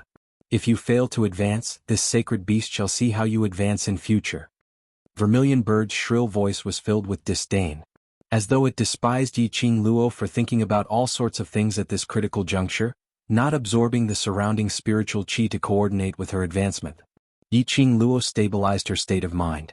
She started to concentrate fully, welcoming the impact of the advancement. The thunder tribulation was still ongoing. Yi Qing Luo's aura kept rising. Profound qi rose sharply, extremely turbulent. The crowd were all sighing with emotion. Yi Qing Luo's life was really good. Right now they were in the depths of the blazing flame nest. The thunder tribulation couldn't strike in at all. In other words, Yi Qing Luo didn't need to endure the thunder calamity, she just needed to absorb the spiritual qi to advance. Unknowingly, an hour had passed in a flash. Yi Qing Luo's entire body surged with a powerful profound qi. A terrifying aura instantly filled the entire heart meridian. This aura hadn't even formed yet. In the next instant there was nothing left. At the same time, Yi Qing Luo's eyes suddenly opened wide. Her arms trembled. A wave of qi spread out in the air in the form of invisible ripples. Yi Qing Luo felt that her body was extremely relaxed and long.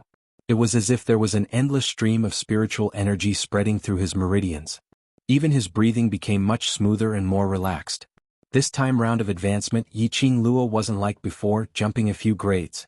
The 9th grade of the Earth Profound Realm was promoted to the 1st grade of the Sky Profound Realm. Yi Qing Luo thought that if she wanted to advance to the Sky Profound grade, she would need at least a few years before she could find this opportunity. Unexpectedly, on the same day she directly advanced to the Sky Profound Realm. One had to know that there were at least 100 masters in the world who were known as unworldly masters. They would never be able to break through this barrier and step into the Sky Profound Supreme Realm even if they spent their entire lives. Chapter 1527. Little Luo, Seeing Yi Qing Luo's surrounding aura gradually stabilized, Dmo Xian immediately went forward and pulled Yi Qing Luo into his arms. It was extremely gentle, filled with worry and anxiety. His profound energy was roaming around her body. He checked her body to see if she was injured. After confirming that she was unscathed, even the external injuries she had suffered from the Imperial Palace's old granny had completely healed. He heaved a sigh of relief. "Ah Xian, I've advanced." Yi Qing Luo's tone was filled with surprise. She couldn't believe it herself. She was actually this lucky. This trip to the flame lair was a trip to level up for her. Dmo Xian hugged her delicate body tightly, his voice hoarse. I know. His heart was still unable to calm down. Heavens knew how much willpower he had used to restrain himself from rushing forward and pulling Yi Qing Luo into his arms. The moment Vermilion Bird rushed towards Yi Qing Luo for the first time in his life, he felt a suffocating sense of anxiety. Yi Qing Luo was enveloped in flames as she fell into the tribulation of advancement. Let out a groan of pain. His heart ached fiercely. But he knew that he couldn't go up at this moment and disturb Yi Qing Luo. This was the opportunity for Yi Qing Luo to advance to the Sky Profound grade. It was a once-in-a-lifetime opportunity. He also hoped that Yi Qing Luo could gradually mature. To become a powerhouse, one had to experience pain. Yi Qing Luo leaned against his chest. She could smell the elegant sandalwood scent on his body. She closed her eyes slightly. Sky Profound Realm, she had finally become a profound practitioner of the Sky Profound Realm. Finally she was one step closer to Dmo Xian. Student Yi Qing Luo. A deep voice sounded out, interrupting the two of them from snuggling together. Yi Qing Luo lifted her eyes from Dmo Xian's arms and looked at Gui Wu. Since you've already formed a contract with the Vermilion Bird, let's get the Vermilion Bird to tell us how to leave this place. Gui Wu's expression was cold. The students are still waiting for us. Yi Qing Luo nodded her head. Now was not the time to stay here. It's not like there aren't any ways to leave. A sharp voice rang beside Yi Qing Luo's ears. Yi Qing Luo glanced sideways and saw a palm-sized bird standing on her shoulder. He looked at it up close. The phoenix feathers were as red as fire, and there were even red electric currents flowing through them. What way? Yi Qing Luo asked. The Vermilion Bird shook its small head. Its scarlet eyes were like two fiery red gems, dazzling and dazzling. Ugly woman, you should know that this place is the underground heart vein of the flame nest. This place concerns the lifeline of the entire flame nest. Yi Qing Luo couldn't understand why Vermilion Bird would give her such a nickname. No matter how he looked at it, the word ugly didn't seem to fit her at all. Vermilion Bird paused and looked at her with disdain. Ugly woman, don't look at this holy beast with such ugly eyes. Although this holy beast has a contract with you, this holy beast is not like Little White who has no bottom line. Ao. Chi retorted with a low growl. Enough. Yiqing Luo raised her hand and knocked on Vermilion Bird's head mercilessly. Tell me the main point. Vermilion Bird was like a little bird, chirping and jumping on Yiqing Luo's shoulder. That pair of wings flapped open and a scorching hot wind blew against Yiqing Luo's face. Chapter 1528. Being Tsundere once was cute. Being Tsundere twice was fun. But being Tsundere 3 times for times. Or even countless times, that would make one sick of it. So what if Vermilion Bird was a sacred beast? Since it had already chosen to sign a life and death contract with her, then it should know its own position. He could bring out his incomparably noble identity as a sacred beast at any time and place. But it must have forgotten about it. It was no longer the Vermilion Bird from 10,000 years ago who could summon the wind and rain and just a cry could shake the heavens and earth. It was just a battle pet that she, Yiqing Luo, had signed a contract with. That was all. Yiqing Luo's threat made Vermilion Bird's scarlet red eyes surging with flames. It flapped its little wings and flew one round around Yiqing Luo. Ugly woman, don't think that you can do anything to me just because I have signed a contract with you. I am telling you, I am willing to sign a contract with you because I can't bear to be separated from Little White, so I lowered my status. How dare you try to take advantage of me? It gave a cold snort, flapped its wings and flew towards the direction of the Sea of Fire. But after Vermilion Bird's wings flapped for some time, it realized that it had not moved an inch. Immediately following that, its tail was violently dragged back by a huge force. Vermilion Bird turned its head. His eyes met with a pair of enchanting eyes that seemed to be smiling yet not smiling. Yiqing Luo's hand was tugging its tail. He pulled it back mercilessly. The strength was so strong that Vermilion Bird couldn't help but let out a painful cry. The crowd was stunned. That was a Vermilion Bird's sacred beast. How could Yiqing Luo be so ruthless? Because Yiqing Luo had an obedient sacred beast in her hand, so she didn't care about the other sacred beasts? Yiqing Luo didn't have the mood to probe into the instructor's heart. At this moment, she was staring at the Vermilion Bird which was still flapping its wings in her hand. Her eyes sunk slightly. She wanted to subdue Vermilion Bird. But what she needed was an obedient battle pet. If after signing a contract with her, Vermilion Bird had to maintain this high and mighty state, in the future it would be even more difficult to get along. After that, he had a conflict with the Vermilion Bird, causing Chi-Chi to be caught in a dilemma. It would be better to either subdue the Vermilion Bird or leave it here. However, Yiqing Luo could roughly guess that Vermilion Bird would absolutely not be willing to stay in such a dark place. Otherwise, as the Vermilion Bird had said, it was doing this for Chi-Chi's sake. As long as he signed an equal contract with her, he would be able to be with Mu Chi-Chi. This life and death contract. Yiqing Luo couldn't help but ponder over Vermilion Bird's motive. Thinking of this, Yiqing Luo grabbed the Vermilion Bird's tail, hung it upside down and walked directly towards the direction of the Sea of Fire. Since you've signed a contract with me, then treat me as your master. I won't keep any perverse companions by my side. Yiqing Luo's lips curled upwards slightly but her squinted eyes didn't contain any hint of a smile. Since you're so against me, then I shall use my master's identity to announce the first mission. You Vermilion Bird, forever guard the heart vein until I come again. Yiqing Luo enunciated each word clearly and calmly. As soon as she finished speaking, she spread her fingers. The red bird in her hand fell into the Sea of Fire. Yiqing Luo turned around and walked away suavely. Let's go, let's find the exit. The two instructors looked at Yiqing Luo in a daze, totally unable to react in time. Chapter 1529. Yiqing Luo was too lazy to care about their reactions. She walked to Dmo Xian's side, held his arm and walked towards the direction of the heart vein entrance. 1 step, 2 steps, 3 steps, Yiqing Luo silently counted in her heart. Immediately, when she counted to the 6th step, she raised her eyes and revealed a sly smile. At the same time, a sharp voice behind her spoke quickly. The way to leave the land of the root vein is to cross the Sea of Fire. The exit is at the end of the Sea of Fire. Without this sacred beast's help, none of you will be able to cross the Sea of Fire. Vermilion Bird's small body flew out of the Sea of Fire. Yiqing Luo paused her footsteps, slowly turned her head and looked at Vermilion Bird with a smile. I have more than one sacred beast. If you can cross the Sea of Fire, Chi-Chi can too. Moreover, Maya Xian's war pet is a 9-tailed fox. Nine-tailed fox also belonged to the fire attribute. Because of vermilion bird, the sea of fire would not hurt Chi-Chi. And the nine-tailed fox would not be afraid of this level of fire. Vermilion bird's flapping wings paused slightly. That pair of red beast eyes stared fiercely at Diamo Xian. It thought as long as it said it, it would be the only opportunity to leave the land of the root vein. If Yi Qing Luo wanted to leave, she had to please it. But this ugly woman. He was really cunning to the extreme. She was exactly the same as that ugly woman 10,000 years ago. Tricking a beast without a word of disagreement. It gritted its teeth and said fiercely, "If not for this sacred beast's escort, those flame beasts will absolutely swallow you up, not even leaving bones behind." Yi Qing Luo touched her chin and nodded.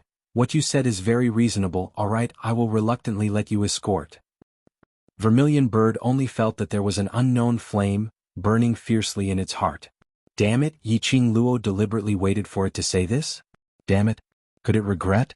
Could it regret that it was so stupid to sign a life-and-death contract with Yi Qing Luo? No matter how it cursed in its heart, Vermilion bird still suppressed the displeasure in its heart and became a mount. Alright, so be it as a mount. But why was it carrying a few big men on its back? Instructor Luo, Instructor Li, Ghost Martial Artist, and Zhou Mo, who was holding Kitty Li, were all on Vermilion bird's back. If there was only Yi Qing Luo on his back, then it could only be said that she was his master's mount. But what right did a group of lowly humans have to sit on its noble back? The Vermilion bird felt that its dignity as a sacred beast had been trampled underfoot by this group of humans. The Vermilion bird expressed that it also had dignity. Could also go berserk. "Vermilion bird, I advise you to listen to master." Long Yunzhan, who was carefully carrying Tong Ziqing, was on Chi-Chi's back. It walked to the Vermilion bird's side and whispered in beast language. "This ugly woman is simply a she-devil." The Vermilion bird cried out angrily, "She's even more insane than that she-devil from 10,000 years ago." Chi-Chi shook her head. "Master is actually very easy to get along with. You will understand Chi-Chi's words after being with Master for a long time."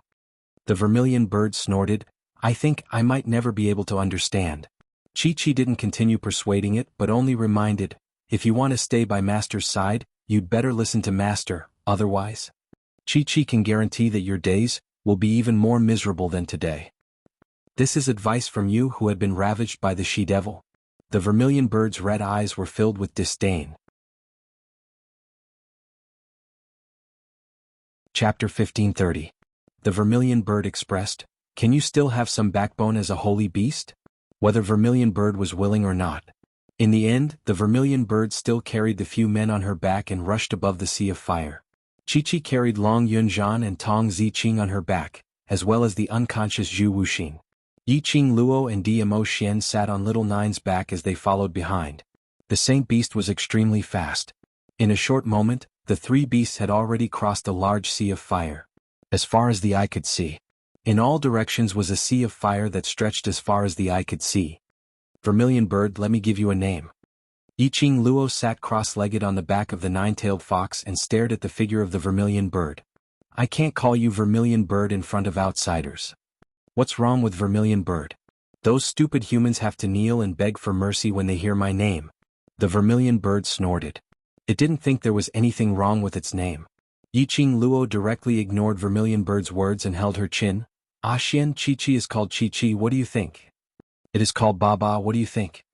Diamo Xian's eyes were filled with adoration. "That's great. This holy beast doesn't want to be called Baba. How can such a lame name highlight the majesty of this sacred beast?" The Vermilion bird immediately cried out. After it finished howling, it recalled that Yi Qing Luo didn't bother about it. Then it continued to roar, "Even if I die, I won't call myself Baba. If you give this sacred beast this name, this sacred beast will perish together with you."